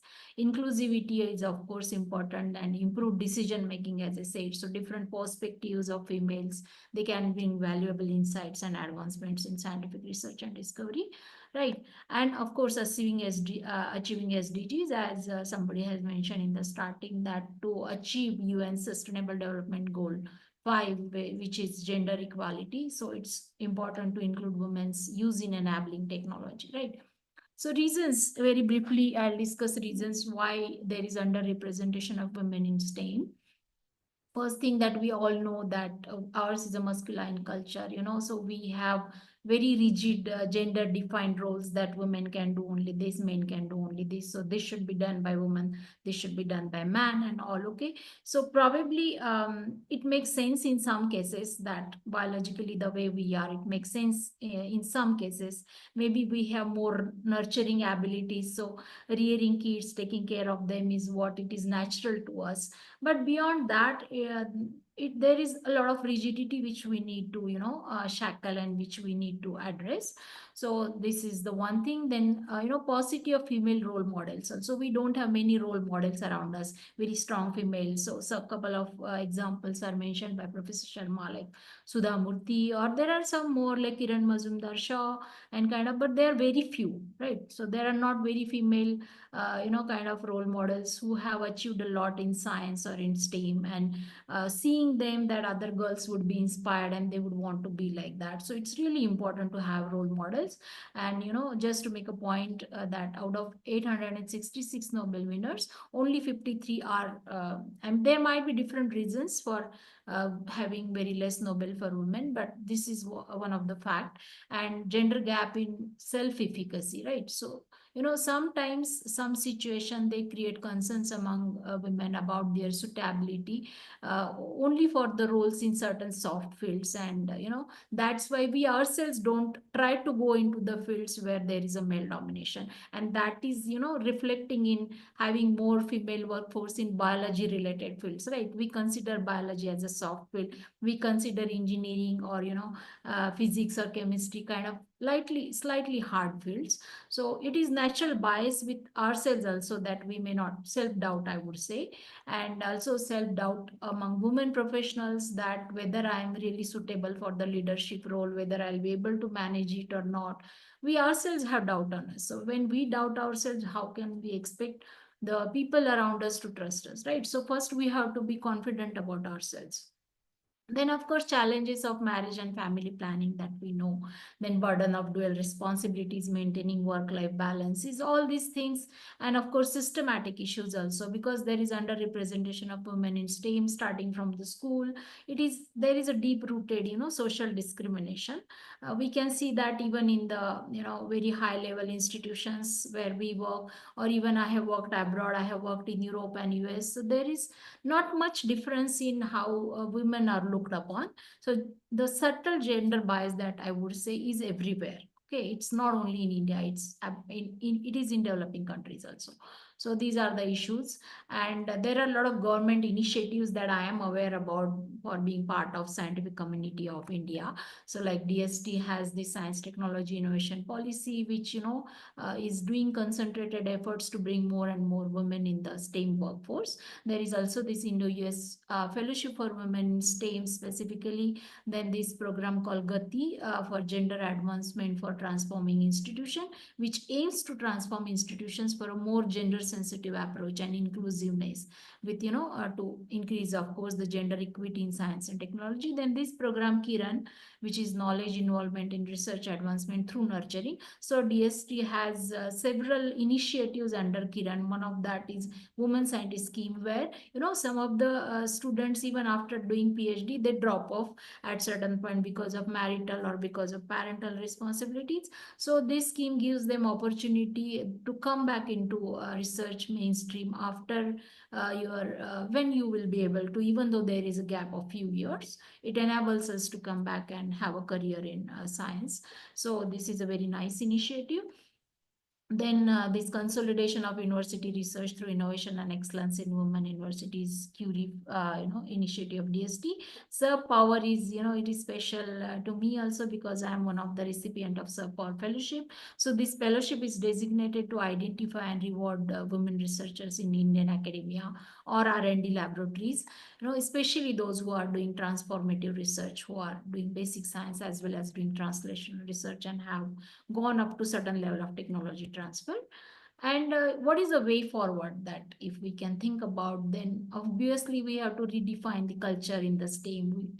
We have to have at least some flexible work setup. Providing childcare on campus is really important. It is very important to have childcare. So it is mandatory, in fact, for all government organization and institutes at least. But I'm not sure on ground level whether it is being implemented or not. In NCL, we do have childcare, facility, so that whenever it is required, we can go and see our child if that requires us our attention, and come back and do our work also. So it's really important. More women in the boardroom, more women in the discussion rooms, roundtables, we need to see. I work in batteries, and I often see that in most of the roundtables, in most of the high level discussions, I am the only woman, or there might be one or two more women, that's all, among the crowd of all the people who gather over there. So this is situation still I experience. Then gender diversity dividend, we have to have some incentives, and systematic social and psychological changes are really important. We have to make it normalized to see women at leadership level. No, since childhood, our kids are, they see that discrimination at home itself, that a boy child or a male child is being given more importance, starting from what is being fed to him, what is being, the priority is always a male child, still in the rural areas of India. So that systematic psychological change we have to make. So those kids, when they come in big cities or in big institutions where a lot of more progress has been made on gender diversity, sometimes they find it difficult to work under female leader. I have experienced that also, especially when they come from rural areas. It is ingrained in their psyche that they do not need to follow the instructions of a female. So that is how they have been raised. So this systematic psychological change is required. Then creative programs, I mentioned some programs of DST or Government of India. So we need probably more programs to hire and retain and promote women, who can to achieve better science or gender balance in STEAM. And of course, mentoring, support, and funding is extremely important, especially by the women like us who have cross those obstacles, who have crossed those milestones and reached to certain level where we can influence the next generation of female students and even male students also about all these sensitivity about gender bias, having equity in STEM, and also that is really important. And very quickly, I'll tell you what I do and how I try to include more and more females in our day-to-day in my workforce. So as I initially have been introduced, I am a scientist at CSIR National Chemical Laboratory. I am a materials chemist basically. I have been working on energy storage devices and materials since more than a decade and a half, like battery chemistries, lithium ion, lithium sulfur, sodium ion, and different battery chemistries I do work. And 16 of my PhD students have completed their graduation. They are working in a lot of battery industries. Some of them are abroad doing postdocs. Some of them are working in universities also as assistant professors. We have around some, I mean, ours is an industrial research organization, so a lot of focus is on patents. And I do have a startup also. So in CSR, we have the scientist entrepreneurship scheme, under which we can take our research from lab to market. So under that, I have incorporated Rechargen, where we are scaling sodium ion battery and lithium sulfur battery chemistries to bring sustainability in energy storage, because we are talking about EVs and all right, but still we are dependent on other countries for lithium and cobalt and lithium ion batteries. And also sodium ion battery can bring sustainability because sodium is available in our country, it's everywhere. So that is the point of trying to scale this chemistry. And very briefly, I'll show you, introduction of some of my students. Some of them are graduated, some of them are pursuing PhD with me. So they come from varied backgrounds. I call them my girls. So Ashwini has already completed. She also comes from a rural area of Maharashtra. She has done her PhD. She was the first girl in her home who has completed PhD, and she's working in my startup now. Rupali has also come from a small town in Maharashtra, and she has also completed. All of them came through NET or Inspire kind of fellowships and completed their PhD. here. Praveen is from Madhya Pradesh. She has done her master's in chemistry in I think Allahabad University, sorry, Banasthali University in Rajasthan. She is now in Europe. She is in Belgium doing her postdoc. Apurva also comes from a small town in Maharashtra. She was a BTech in metallurgical engineering and completed her PhD. Poonam is also from Rajasthan. I heard from Sharma ma'am that there are, how there are different issues in different states. And I see that, in my students who came from Rajasthan, from Praveen and Poonam also, I have learned they're very resilient and very determined. Maybe it is the, geography is the way that probably the women over there, because they have to, struggle on day-to-day life more than probably the more developed states of India. So they are very resilient and very determined. That's what I see. So Praveen is also Belgium, and Poonam also got Humboldt Fellowship, and she's working in Germany now.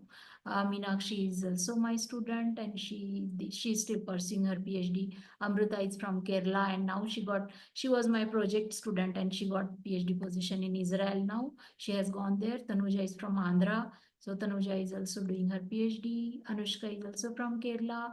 Shweta is also my student. I don't want to take names, but one of these students, she was married, she had a kid, and then she went through domestic violence. And then after several years of gap after masters, she came back into mainstream research she has qualified CSR net. And when she approached, she was qualified through NCL's interview also. But when she was trying to approach different people, because there was nearly 5 years gap in her masters and in her net qualification. So even though NCL's selection process is so rigorous and she qualified through that, people were not willing to take her because they were suspicious whether she will be able to, do the research that is required, the quality of research that is required to be done in NCL. So nobody was willing to take her. But when I spoke with her, I see that determination that she wanted to do something for her child, and that's why she came back despite of going through, emotionally very taxing domestic violence, and she was going through the, divorce proceedings with her husband. But I really like her determination. I wanted to take her, so I took her, and she's doing really well. She's doing fantastic. Priyanshi is from UP. She also comes from a family where there are, 5 sisters and 1 brother, and the brother was always very, जो बोलते हैं क्या, I don't know how it is called in Hindi. Marathi mein they call नवसाचा मुलगा, or you pray for the child. So that kind of brother she had, and now it is her sisters and she who are actually taking care of the parents. So that's the situation. And Nisha has recently joined. She's also comes from rural place of Maharashtra. Now about so this subject is so varied. I can give you many examples of my own students and a lot of discussion around that. But in the sense of time, I would not I would not delay that discussion more.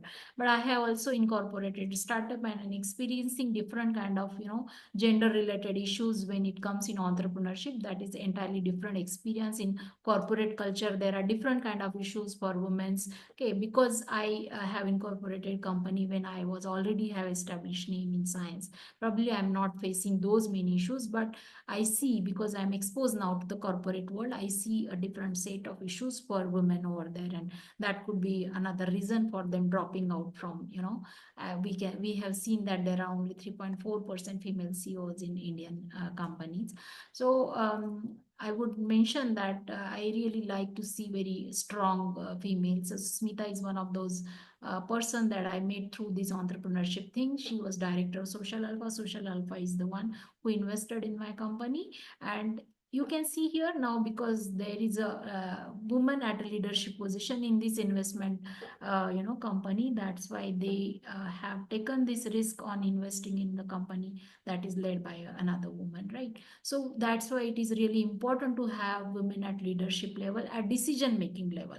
Then only we'll be able to bring more women in the STEM or even in the entrepreneurship.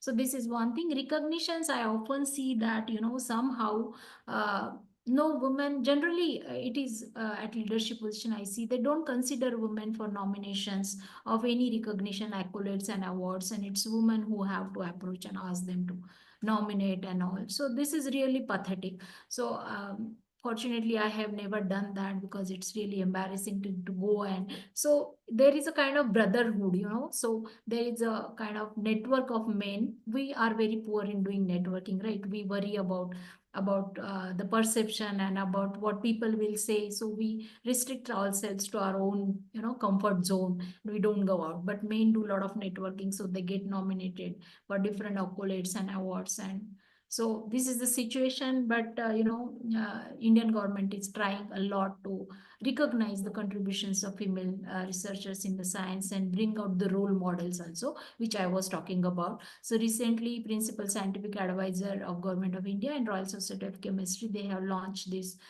book. This book launch happened in Bhopal itself during CRSI, Chemical Research Society of India's, annual conference. So they have selected 75 women in chemistry around India, and they have made a book around their stories, that how they made career, how they made it, made it to the higher level in chemistry. So these kind of initiatives are really required, bringing up the role models and all.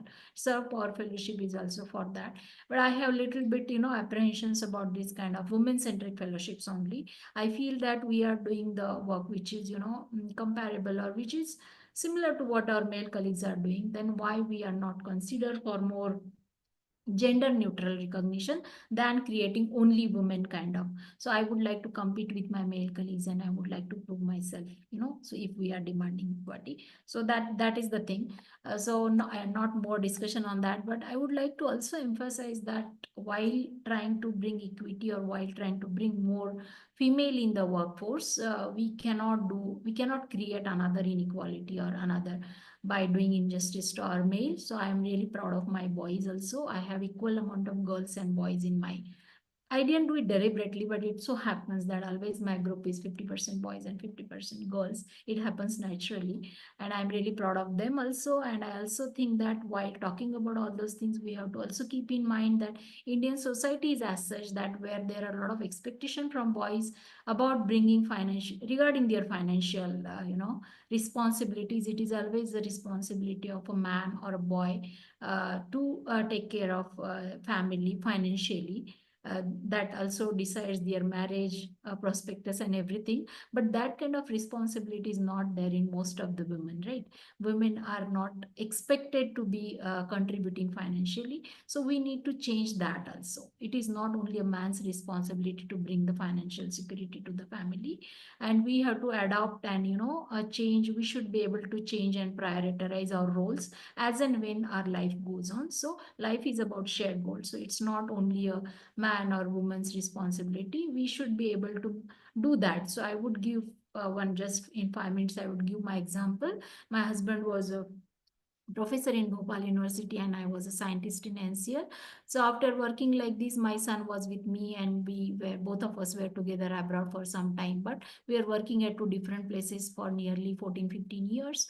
And then at some point when COVID struck, and when we all were thinking about our life and what is important in our life, we decided that one of us will quit the job. It's enough now, and we'll stay together. And our son was also, he was in 10th standard. Maybe after a couple of years he would go out somewhere for education.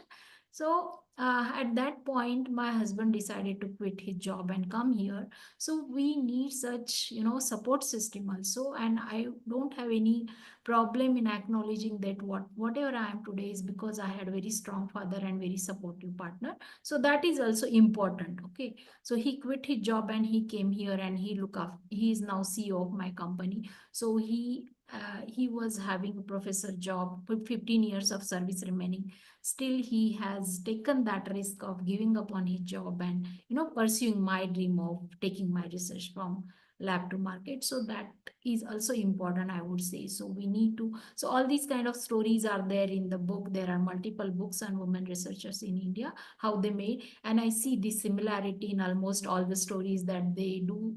They are raised by very strong and very supportive parents who believed in them, and very supportive spouse also. So with that I would close. Maybe I would be very happy to take up some questions. And as I say that this is a very superficial outlook, there might be very small nitty gritties that probably we need to discuss, address, and to bring more equity. And while doing that, we also need to change the psychology of the society where all the financial responsibilities are on boys. Thank you so much. Thank you so much, ma'am, for such a motivational talk and for briefing us about your work also. The Global Women's Breakfast serves as a powerful reminder of the vital role women play in science. And with great honor, I introduce our third speaker, Dr. Kalavati Seni. Dr. Kalavati Seni is currently a professor at Miranda House. She has completed her master's in physical chemistry and PhD from the University of Rajasthan, Jaipur. Before joining Miranda House, she has worked as a postdoctoral fellow at the University of Rajasthan and at IIT Delhi and taught postgraduate classes at IIT Delhi and Kanoria College. Dr. Seni has received multiple prestigious awards, including the IAAM Scientist Medal 2017, the International Best Researcher Award in 2022, and ISSN 2022 Best Researcher Award. Her research spans electrochemistry, pollution research, nanoscience, material science, with notable work in anti cancer studies also. She has completed 5 research projects funded by CSIR, DBT, and the University of Delhi. Dr. Seni has published 41 research papers, contributed to 10 conference proceedings, and co authored 2 book chapters. I would like to request Dr. Seni to please share their invaluable insights with us today.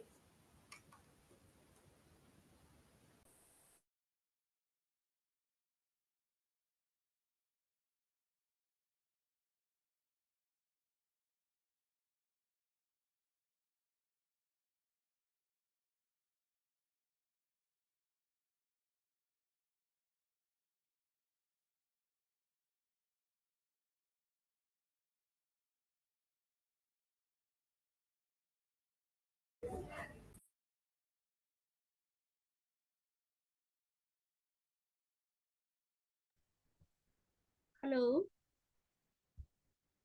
Yes, ma'am. Hello, good afternoon.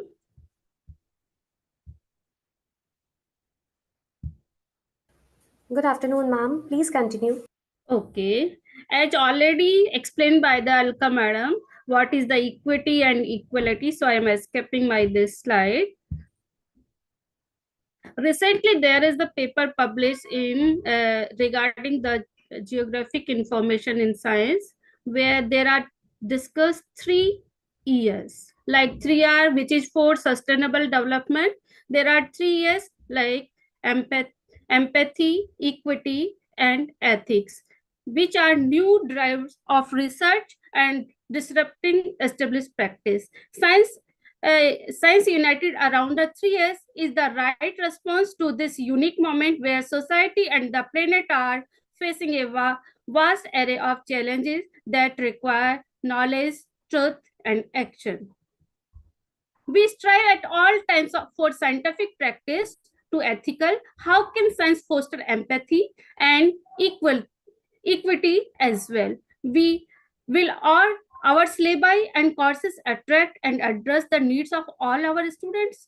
Does the culture of science that has evolved over the century truly reflect the needs and desire of all humanity, or is science better at serving some segments of society than others?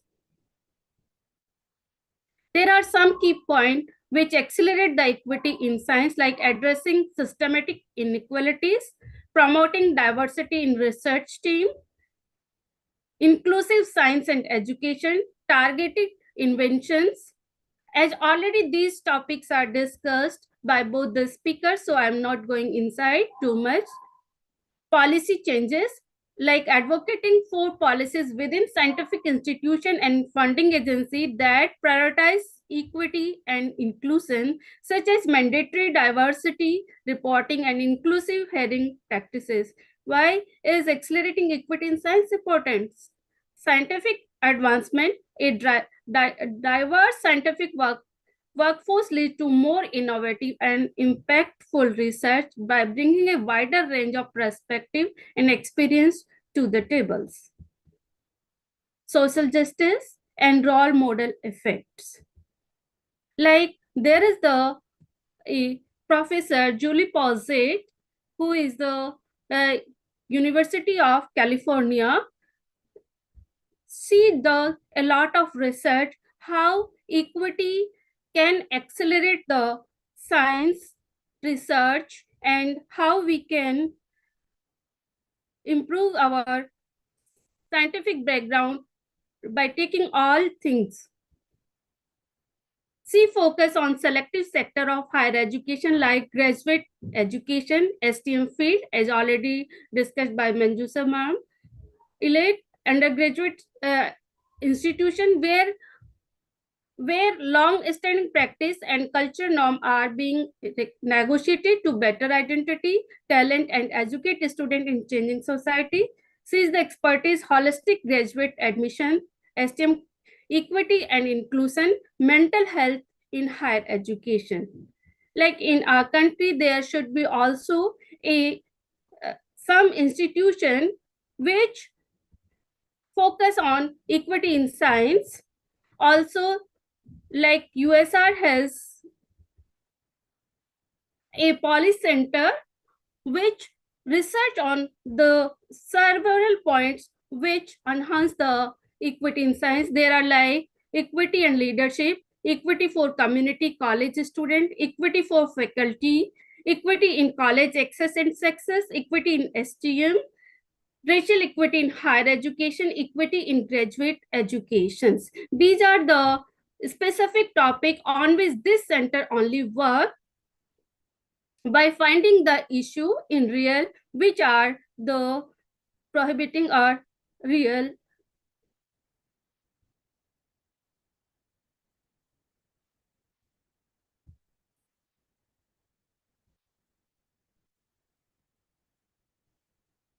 Now I want to discuss a person or a lady, Kamla Soine, regarding women empowering. She is an Indian biochemist who is 1939 became for the first Indian woman to receive a PhD in scientific discipline. Her acceptance into the work at the Indian Institute of Science, Bangalore, paved the way for women to be accepted into the institution for the first time in its history. Kamla Shoni was the knee of Bhagwat family, Madhya Pradesh, Indore, and her father was Narayan Rao Bhagwat and her uncle was Madhav Rao Bhagwat. Were chemists and alumni of Tata Institute of Science, or means ISC Bangalore. Kamla followed family tradition and graduated in 1933 BSc degree in chemistry and subsidiary as a physics. Kamla then applied to Indian Science Institute for a research fellowship, but her application was turned down by the director Nobel laureate Professor C.V. Raman on the ground that women were not considered competent enough to pursue research. Kamla responded to the rejection by holding a satyagraha outside the Professor C.V. Raman office, which persuaded him to grant her admission, but with some stipulation. She would not be admitted as a regular student. She would be on probation for an entire first year. Her work would not be officially recognized until C.V. Raman was himself satisfied with its quality.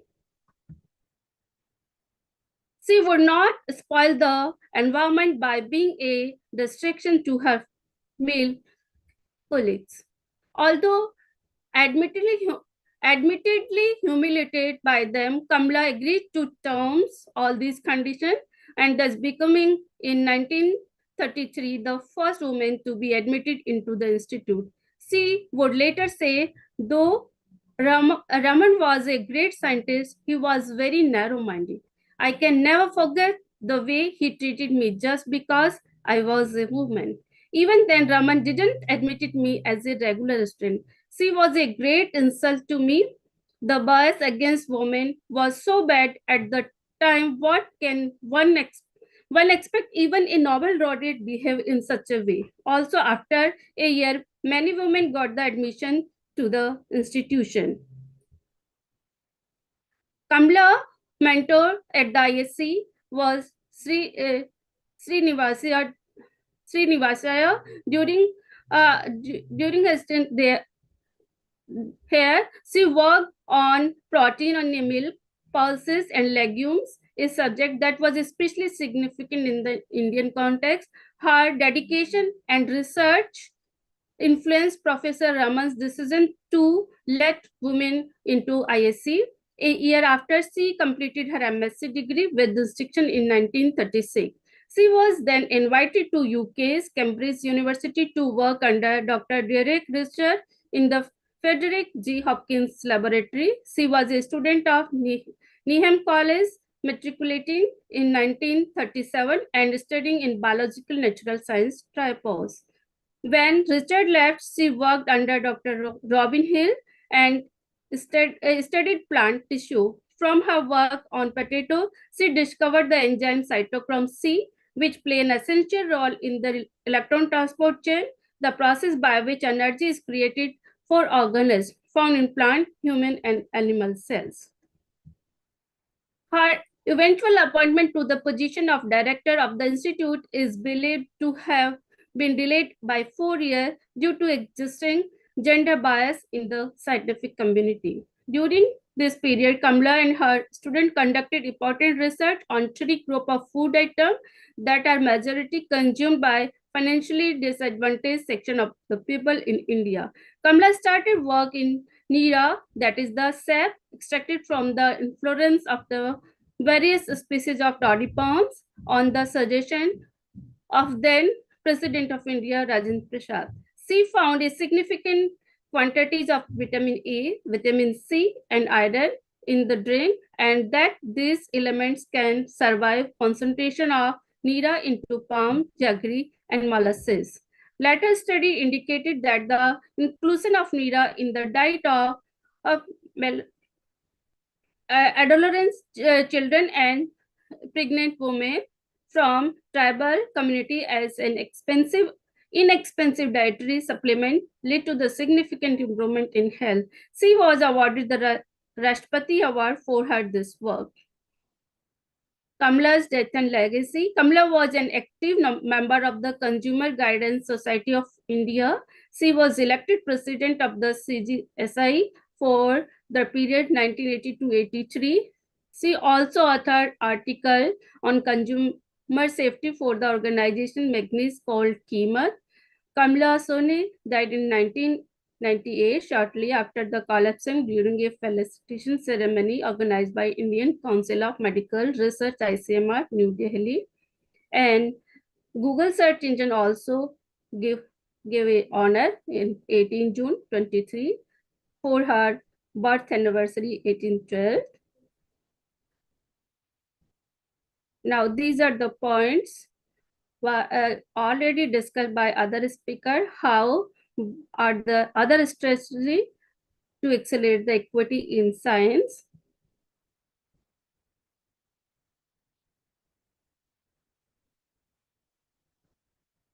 I also discussed one woman, Dr. Anandi Bai Joshi, who was the first Indian woman to earn a Western medical degree from the Women Medical College of Pennsylvania in 1886. She was born in Pune, Maharashtra in 19th century. At the age of 9, she was married and gave birth a baby boy at the age of 14. The baby died after 10 days due to a lack of medical care. She faced many societal norms and discouraged movement from the pursuit higher education. She also faced financial constraints. She faced cultural shock, language barrier, and health issue when she arrived in the United States. She died at the age of 22 due to tuberculosis. But these two women leads, there are so many struggles, societal barrier, but if we determine, we can cross these barriers and can reach a milestone. My sincere thanks in regard, acknowledgement, Dr. Guru Prasad, Director, SVB Indore, Dr. Upinder Dhar, Vice Chancellor, SVB Indore, Professor Kavita Sharma, Convener of GWB-2025, SVB Indore, and also Professor Alka Sharma, Department of Chemistry, University of Rajasthan. Thank you. Thank you so much, ma'am. As Carl Sagan once said, somewhere something incredible is waiting to be known. With this spirit of exploration, I'm thrilled to introduce and invite our next speaker, Professor Tushar Jana, Senior Professor, University of Hyderabad.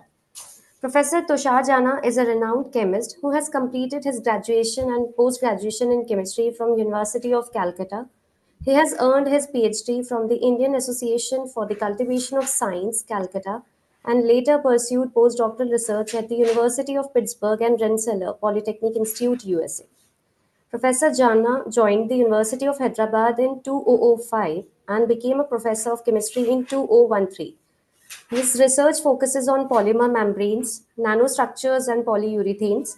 He has published 111 papers and holds 8 patents with a H index of 43 and approximately 5,000 citations. Professor Jana's research group has made significant strides in developing polymer materials for commercial use, resulting in the transfer of 5 technologies to industry. He has supervised 15 PhD students, with 9 currently working under his guidance, along with 11 postdoctoral fellows. His contributions have earned him numerous accolades, including the Young Associateship from the Indian Academy of Science, Young Scientist Medal from the Indian National Science Academy, and the Chancellor's Award from the University of Hyderabad. He is an associate fellow of the Andhra Pradesh Academy of Sciences and fellow of several prestigious academies. Professor Jana serves on the editorial boards of scientific journals and is the vice president of the Society of Polymer Science in India. I would like to request Professor Jana to share their incredible insights with us today. Thank you, madam. Am I audible? Yes, sir, you're audible. Okay. So I'll share my slides. Okay.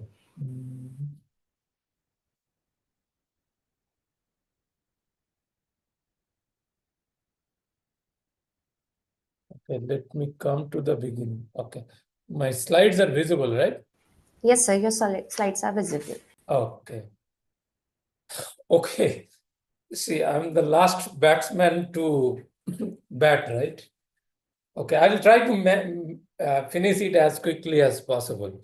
First of all, let me thank Professor Sharma for inviting me.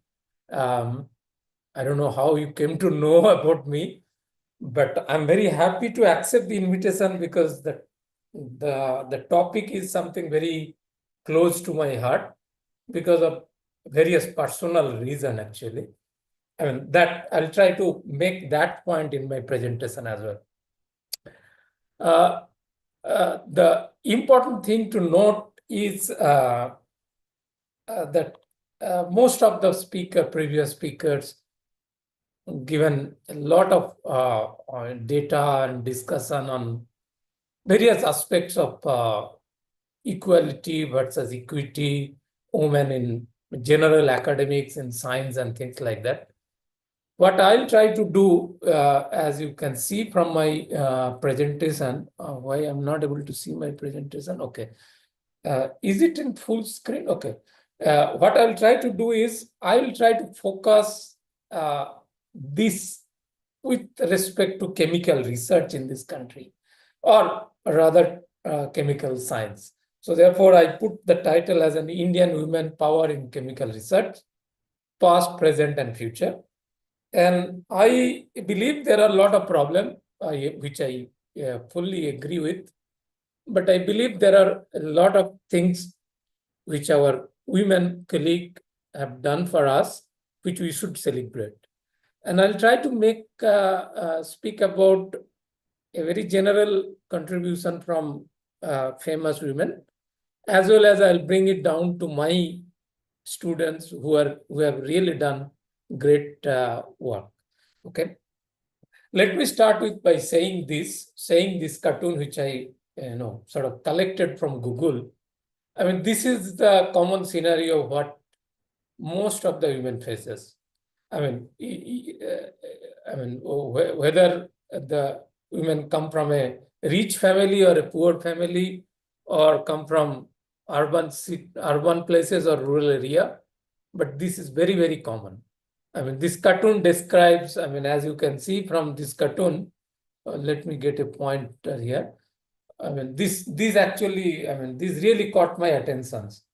unless your roti is round, no one will marry you. I mean, I keep hearing this thing from several places, but I never thought that there is a cartoon like this, but that actually true. And if you look at these cartoon as well, you see something is put in front of them, not from in front of these people. So, and this actually, if you look at the little bit of data, what my previous speakers talked about, I'll not go into the data, but if you simply looked at these 3-bar chart, what you'll notice that at various age group, at various stages of their life, they were sort of not given really priority.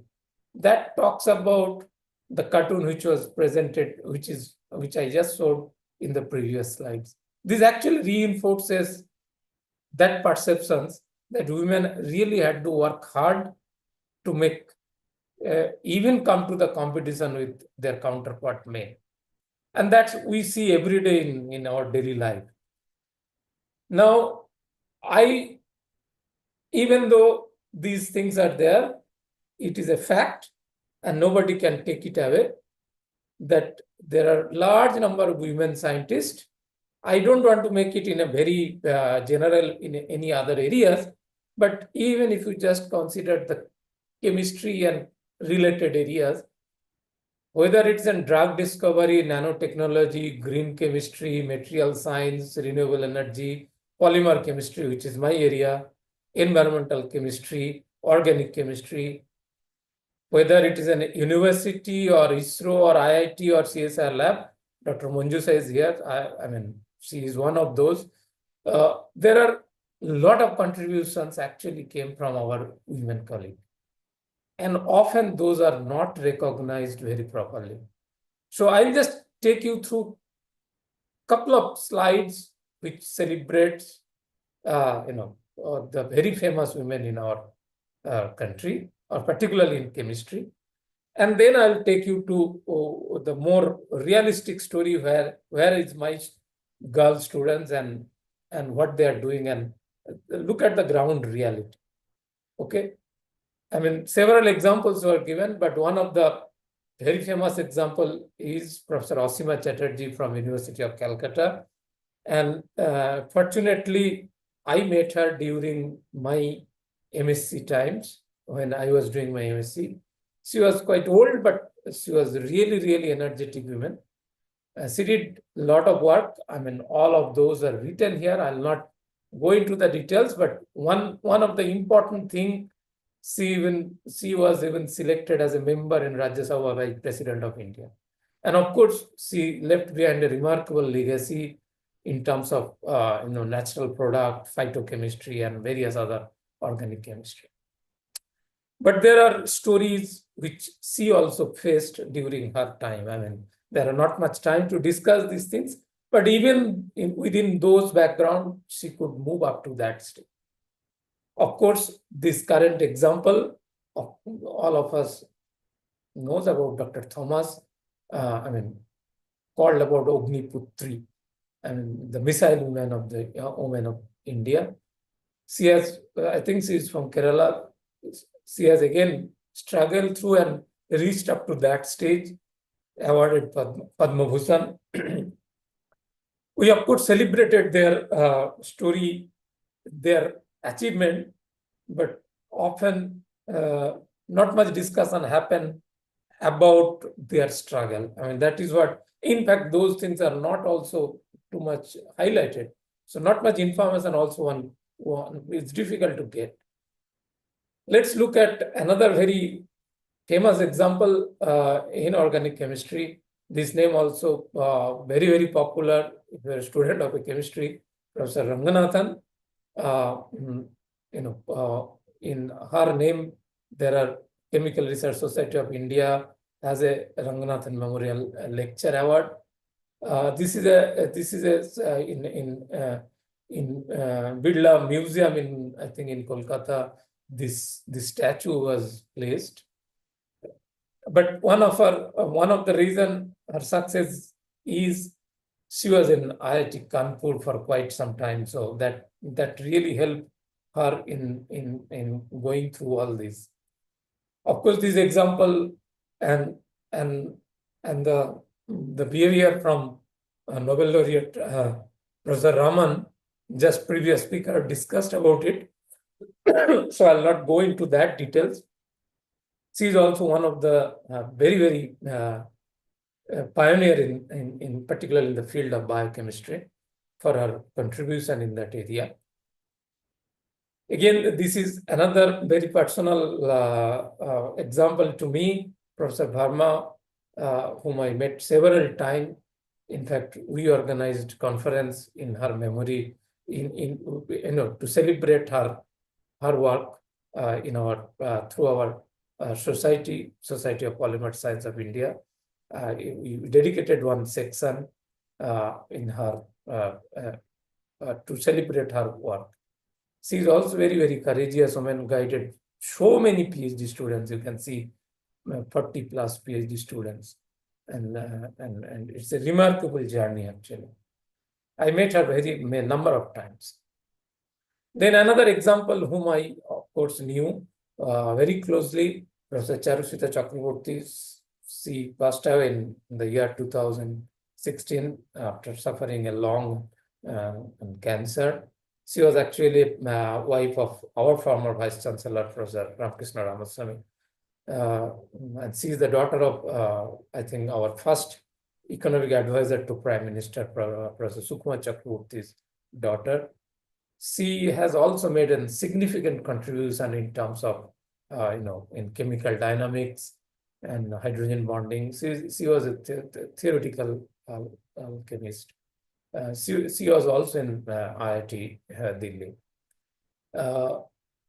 Then I'll share another example, Professor Ila, who was also in IIT Kanpur. Now she is in the Jain Center.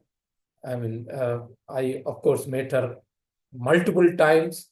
She was one of the expert committee member when I promoted as appeared interview for my professor position.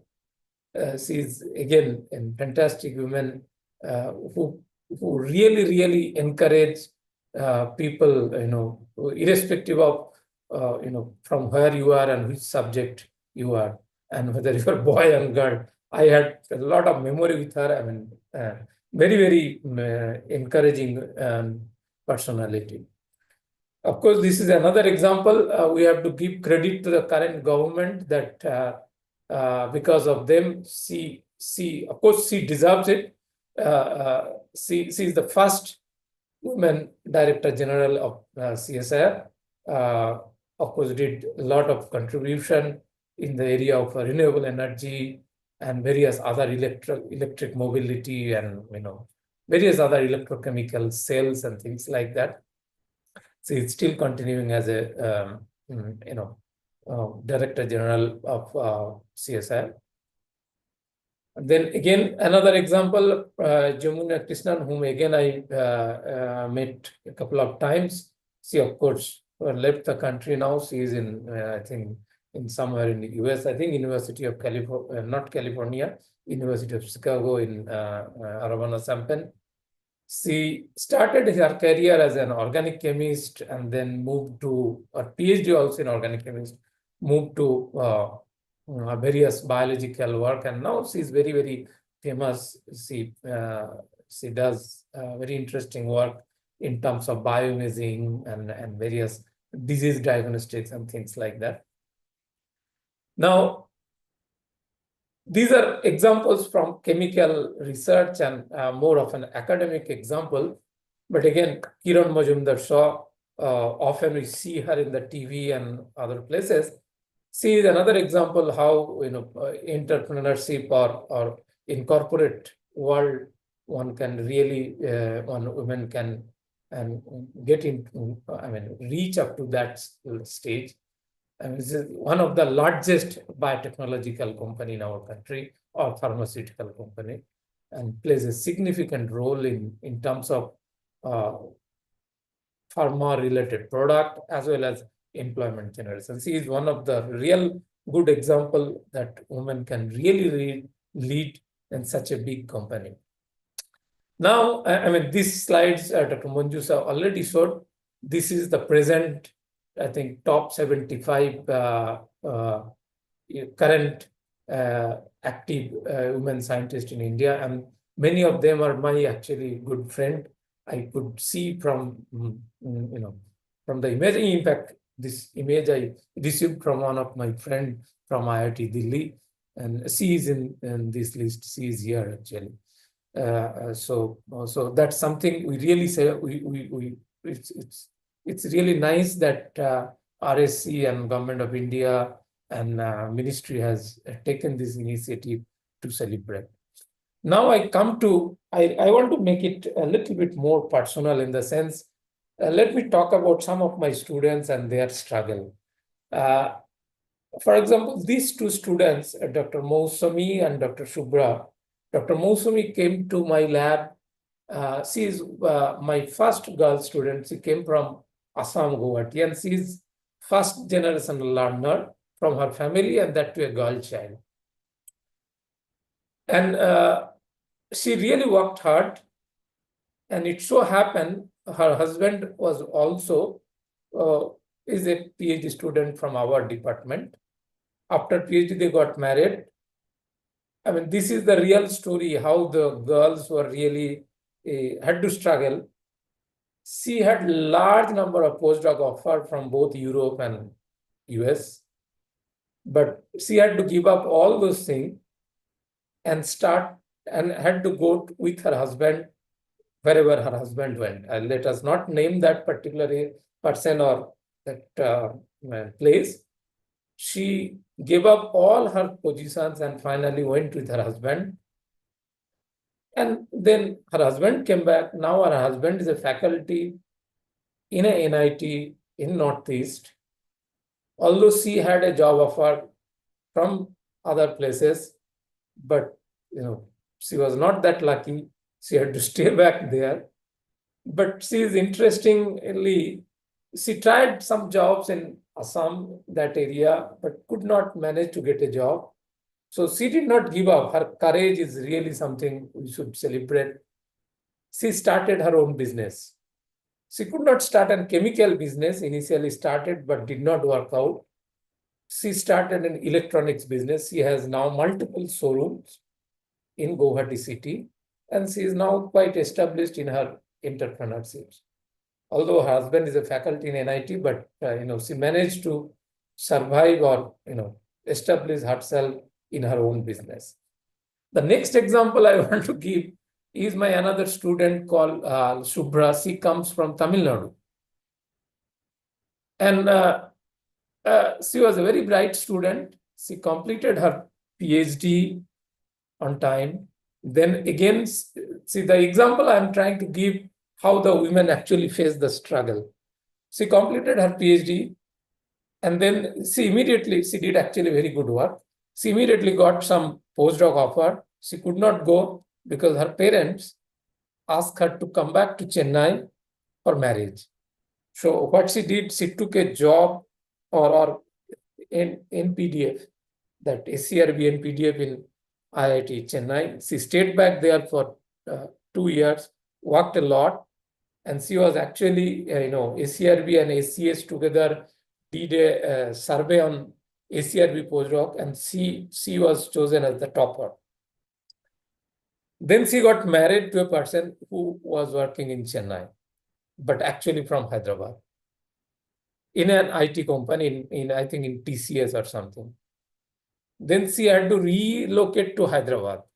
At that stage, I told her, why don't you join my lab again and start working? But unfortunately, her in-laws forced her not to do anything. But it so happened that her husband again moved back to Chennai. So she had to again move back Chennai. And then she got some freedom. She somehow convinced her husband and went to Sweden for 2 years postdoc. And came back, and this is now her story starts, and came back. She got a job in CMET Pune. Okay, she was about to join, and then she called me and said, "Sir, I'm not joining. The reason is, sir, I'm 35 years old. Just now I conceived a baby, and doctor suggested I should be careful. So my in-laws and my parents, look at these. Even her parents did not allow her to join as a scientist in CMAT Pune. So unfortunately, she had to give up her job. Now she has a daughter, and now she is settled in Chennai, and her husband is also in Chennai. So she recently joined as an assistant professor in a private university called SRM. Now I move to another student. These are the real life story. I mean, I have these students, and these are the real life story. This is another girl, and in my opinion, so far 16 students did PhD with me. She is the brightest. This student is very smart by name Moumita. She came from a very rural area from West Bengal. And when I advertised for a project position, one day she sent me a mail. I asked her a question that why you want to come here. She called me and she said, "Sir, I want to come there because my would-be husband or my fiancé is in Hyderabad working for BARC." I said, "Fine, you come and join." She came and joined in my project, completed her PhD, and during her PhD, her husband left the job. Her husband also did PhD in our department only. After her PhD, her husband decided not to go for postdoc. Her husband decided to go back to her or his native place, start his own business. So this girl has to go back, although she had a postdoc offer from US. She had to go back. By then she has a child.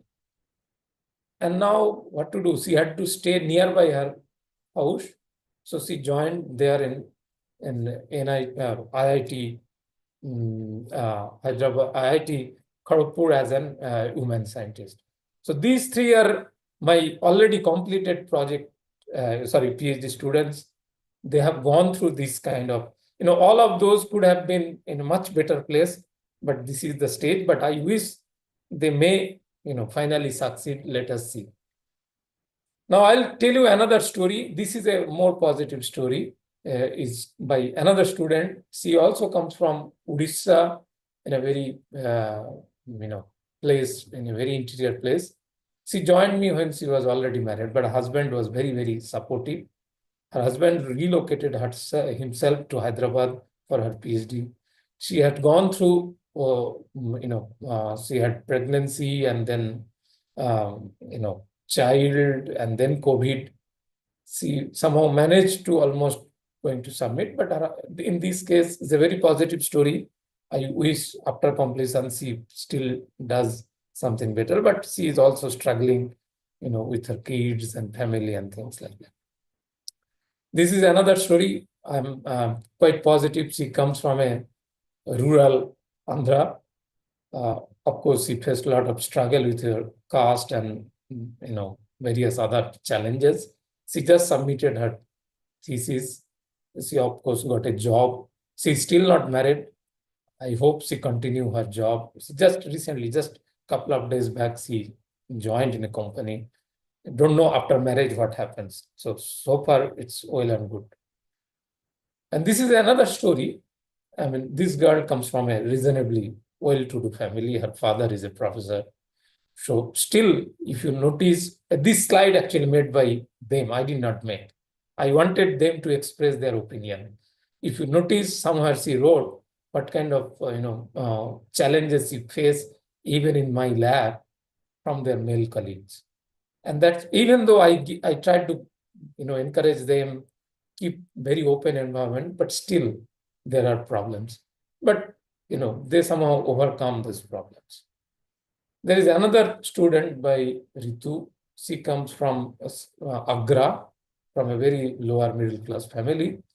But again, she is continuing now PhD. Hopefully, I see a bright future. She is a very good student. Let's see what happens. This is another student. She comes from Nagaland. So very, very far away. You can imagine, kind of culture they have and the kind of restriction they had. From there, she came to us. She's working, but of course, everybody has their own problem. As I said, I mean, these are written by them. If you go through that, you will see that I try to encourage them as much as I can, and try to make them as if my own daughter is here. But often the overall system is not really prepared to accept all of them. But all of us should try, and they, of course, they try their own. Now, coming, I mean, I'm almost coming to the end of my slides. Now, these are the 12 points which I think is important, and why the students, particularly girl students, where are the problems, particularly when they choose the career in chemical science.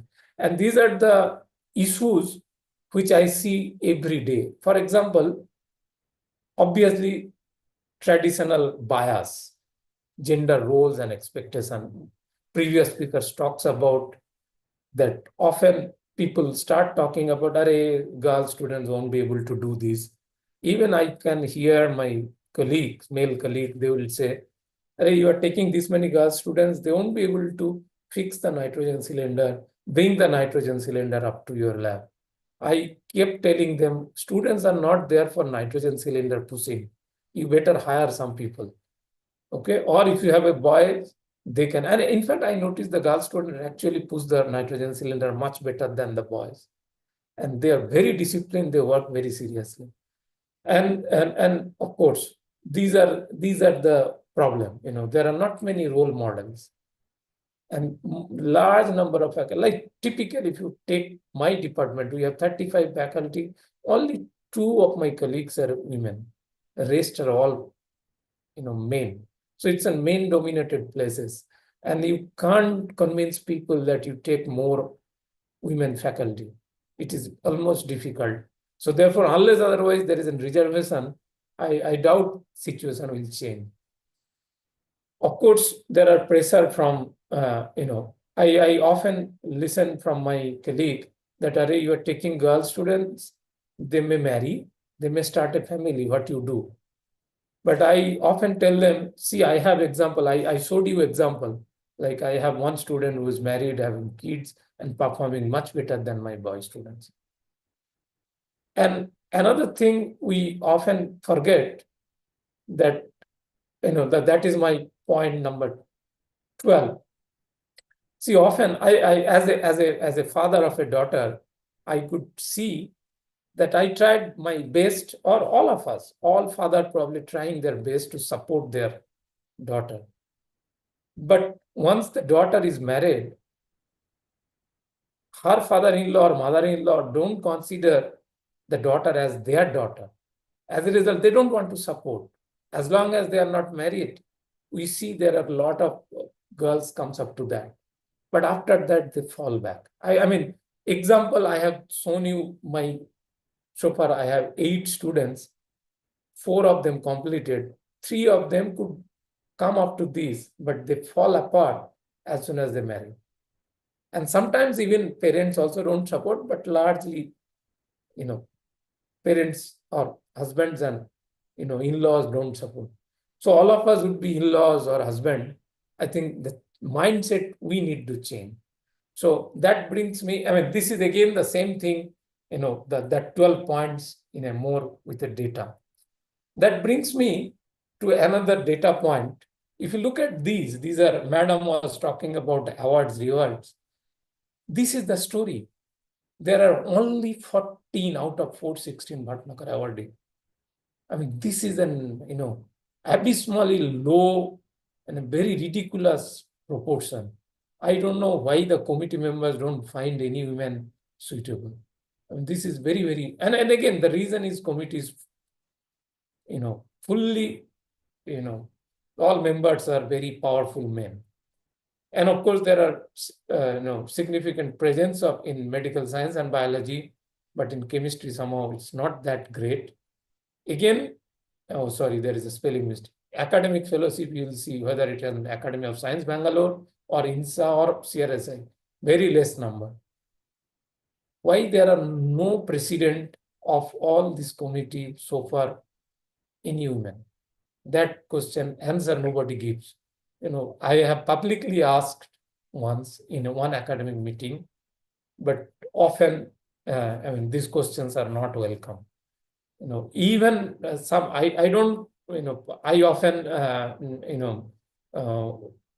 try to, say that there is a need of women to support women, but there is a much greater need for men to support women.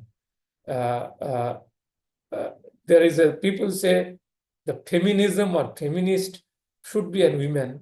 I said feminism or feminist is an ideology. It could be a man, it could be a man. And my daughter often says, Baba, you are always talks about women. Are you a feminist? I said, I don't know that, my colleague and my student and my wife and others would say. But I personally believe that if large number of men become feminist, I think women purpose will be served much better. Now I come to some of the solutions. I mean, these are quite, I mean, everybody will show this, that you try to change societal norms, you try to change, various encourage people, government has many things, empowers women in various fields and things like that. But I tell you my last 2 points. I mean, these are the ground reality. The fact is, as I gave you example, and I'm sure that is the example from university to university, IIT to IIT, to all research lab. Large number of people in the leadership positions or supervisors are men, and they don't respect or treat women as equal. And there is no institutional mechanism, or neither there is a counseling for this purpose. Even if there is a counseling, you will see there is not a single person. And I give you one example. I don't want to name one of my colleagues who is a very famous chemist in this country. She openly tells that my lab is an organic lab. Girls cannot do 100 reaction, cannot stand this much. I said, please take few students and try. But, they are not convinced. And they openly, I'll tell you another example. They will fix the group meeting Saturday evening, Sunday morning.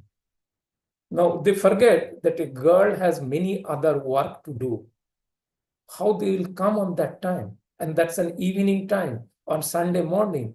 That girl may have to, wash her clothes, a large number of clothes. Please consider that compared to a boy. They won't listen. As a result, they ensure the environment in such that nobody is allowed in, no girl students are allowed. That is one point. Second point, my point number 8.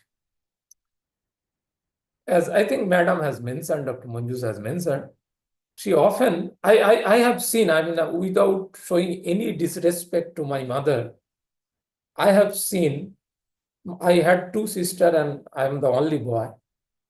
I come from a Bengali family, as all of you know, the Bengali eat a lot of fish. So anytime lunch or dinner, the bigger piece will be given to me, not to my sisters. Okay. Often I'll ask my mother why it is so. In fact, my father was much better in that respect. My mother answer would be, no, my son has to work a lot. No, this is how our society. So, and then you'll see the young boys at the very early age are not, treat or not taught properly to treat their friends, their young friends, young girlfriends as an equal. And that's why when they come up, they create the havoc. So, I mean, all these top 7 points are okay, but very at the ground level, I think we ourselves need to change. I often say charity begins at home. You have to ensure your boy, and in fact, I have a boy and daughter, and they are twins actually. So that's what I try at my level, that teach boy to treat his sister properly. Okay, these are various examples. A lot of people have spoken. What are the government initiatives and things like that? But I personally believe this highlighted point is very important. Unless otherwise you change the political leaderships with a strong women representation, this is not going to happen. Recently, Parliament has passed women reservation, but that will become effective another 10 years. So this is not going to change unless we really change the political leaderships. We need to ask each political party that in our population, 50% men, 50% women. Please make sure you are giving 50% women at least ticket to fight. If not, they don't own to own. At least give the ticket for that many people. And I don't see, I mean, all big political parties, not even 10%. That's the fact. I mean, there are maybe some one or two parties may came up to 30%, but it's not there. Because the policy decisions are done by them. So unless they are there, how that will change? Okay. So that's my point. Now I'll just give one or two slides how we respect this. I mean, this is the first page of my website, the home page. If you open this link, you will see this. And if you see, we forcefully, we kept a statement. I mean, generally nobody keep this statement. Everybody will show their either publications or some image and these things. I kept this. If you read this, this is the statement we write, that irrespective of religion, caste, creed, race, ethnicity, gender, or economic status, everybody is welcome, simply because we firmly believe that solving scientific challenges requires a diverse team of scientists bringing together unique perspectives. So it is not that this religion can do, this caste can do, that ethnicity can do, or that this gender can do. I think all of us who are in the business of doing science, or for that matter, academics, I would recommend that everybody in their public opinion should keep something, some statement like this. Of course, you can keep statement and then don't follow, but this statement should be talked about again and again. Okay, I mean, the statement is one thing, but this is, I wanted to show this. This is what my current group. If you notice that I have almost 5 students out of 13 total members. So it is close to 40%. I personally want it to be 50% because as I said, the ratio in our society 1:1. So I wanted it to be 50%, and sometime it actually moved up to 50%. And I intentionally make a choice. Even if I get a boy student, I try to take a women student simply because I wanted to prove this point to my colleague and overall to the chemical society that you can do a good research, you can publish, you can patent, you can transfer technology, you can do all these things even if you have 1:1 ratio. It's not that the boys are bad or girls are bad or one another. It's not a fight between two. It's just an equal representation. Like this slide, several people shown. So this is the girl child. So it's not necessarily if you give the equal height of your stool, you need to give a little bigger height of your stool. Then only they can see the gap. Lastly, I'm very sensitive to this. I really want to dedicate this to two of my good friends. Unfortunately, both of them passed away very recently. She is my friend from my MSc days, and she was my friend from my PhD days. Both of them are incredibly good students. And if you look at there is a reason why I kept these slides. Both of them comes from a very, very influential and rich family. And both of them settled in London, after their marriage. She was also working in some lab. Her husband was a doctor. Her husband was a doctor. This girl husband was also a doctor. And she was also working in a lab. Both of them settled in US and both of them passed away suffering from cancer. And one is this year, another one previous year. Previous year and 2023. I mean, I don't want to speculate or give any reason to this, but in the audience, if you, I mean, I'm sure a lot of girl students and women are there. Often it is also a fact that health is not taken seriously for women in the family. That I have seen in my mother case. If my father has a little fever, everybody will be, jumping around. But my mother is no problem. And, in your family, friends, you see that. So I do not know the reason for this of my two friends, but it is important that and health priority is also given to the women. So with this, I would like to conclude, but before that, I must confess that even though I gave all these, big lectures and a lot of liberal thought, in my own life, I actually was not that successful in, kind of giving the similar space to my wife. My wife, who is also a chemist, she gave up her first job because of me. She gave up her second job in first job in Kolkata, gave her because of me, because we married and then we moved to US. US, she had another, she was actually a PhD student. She had to give up her second job in US and came back to India with me. For me again, because I got a job. So look at the profile. I mean, both of, unfortunately, or both of us studied together, and she was much brighter student than me. But somehow society, or I don't think that I did it purposefully. Society is set in such a way that this is the trajectory she had to choose. And then, of course, she came back somehow. Again, she struggled, and now, of course, she is quite established. She, became a vice principal of a school here in Hyderabad.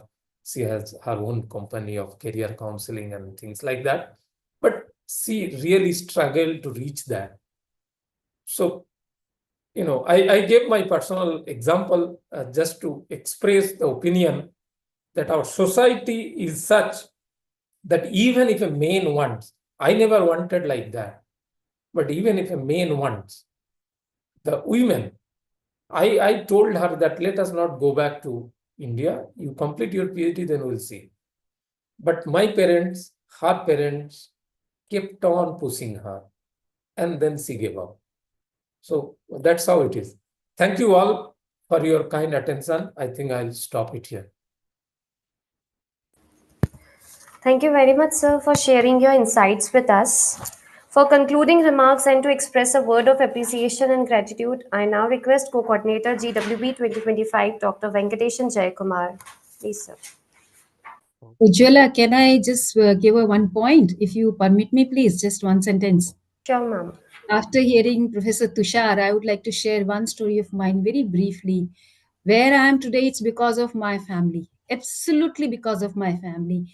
After serving 10 years in my institute, I went back to Chennai in my in-laws' place. And my father-in-law stood behind me and he said, no, you have to go back and continue your service. My son is going to go there and switch on to a new job.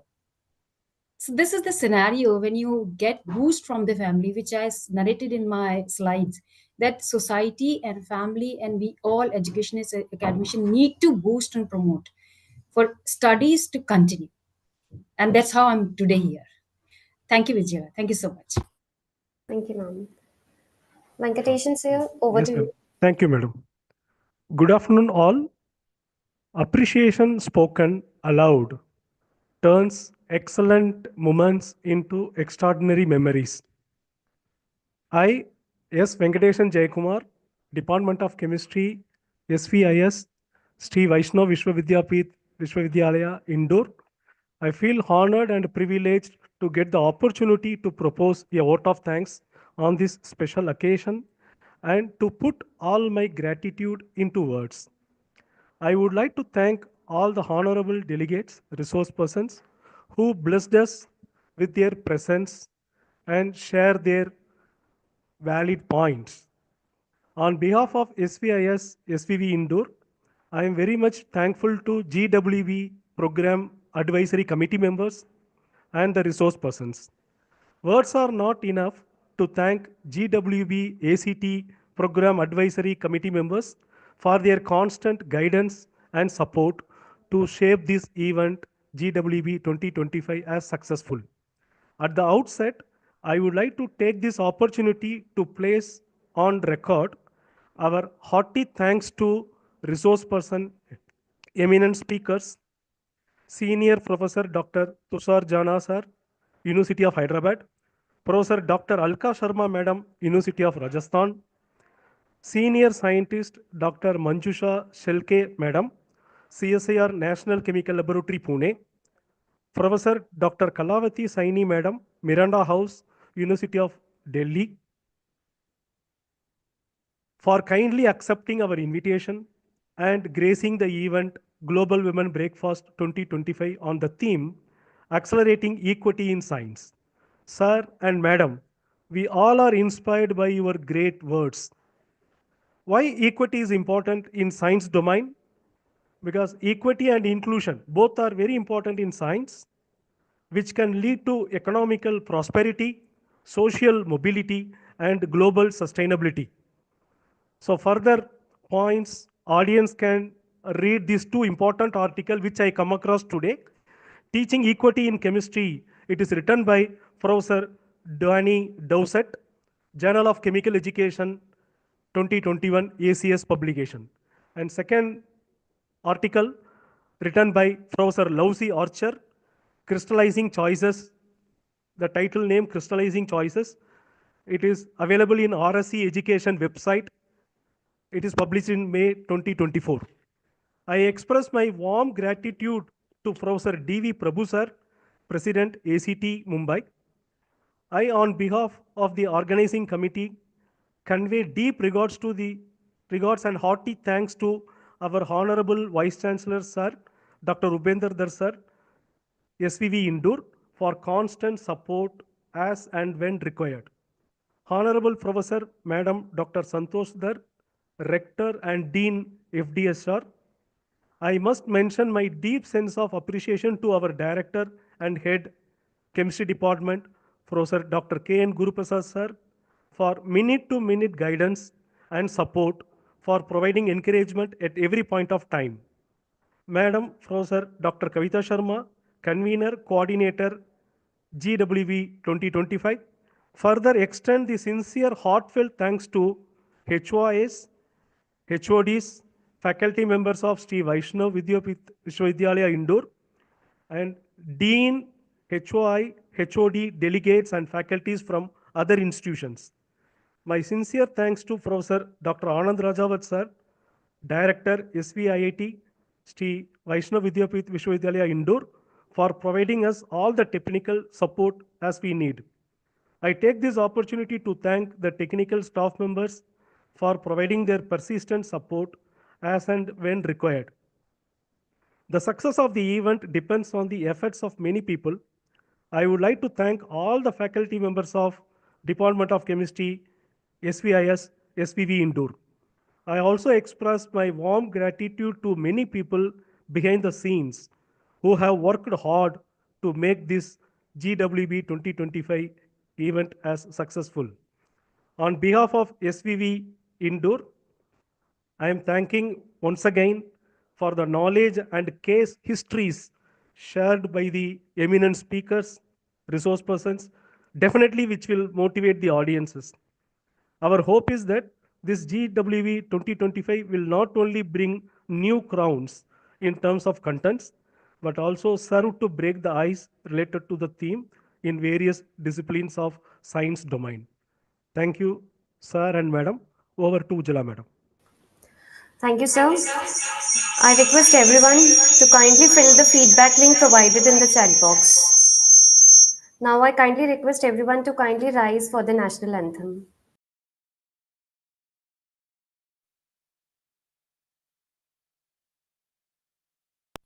जनगण मन अधिनायक जय हे भारत भाग्य विधाता। पंजाब सिंध गुजरात मराठा द्राविड उत्कल बंगा। विंध्य हिमाचल यमुना गंगा उच्चल जलधि तरंगा। तव शुभ नामे जागे तव शुभ आशीष मांगे। गाहे तव जय गाथा जन गण मंगलदायक जय हे भारत भाग्य विधाता। जय हे जय हे जय हे जय जय जय जय हे। भारत माता की जय। Jai. Everyone, please fill the feedback link which is provided in the chat box. Thank you so much, everyone. Thank you, Ujula. Thank you for conducting so nicely the session. Thanks a lot. Shall you, meet ma'am. again some days if Can permitted. we have a group Sure. photo?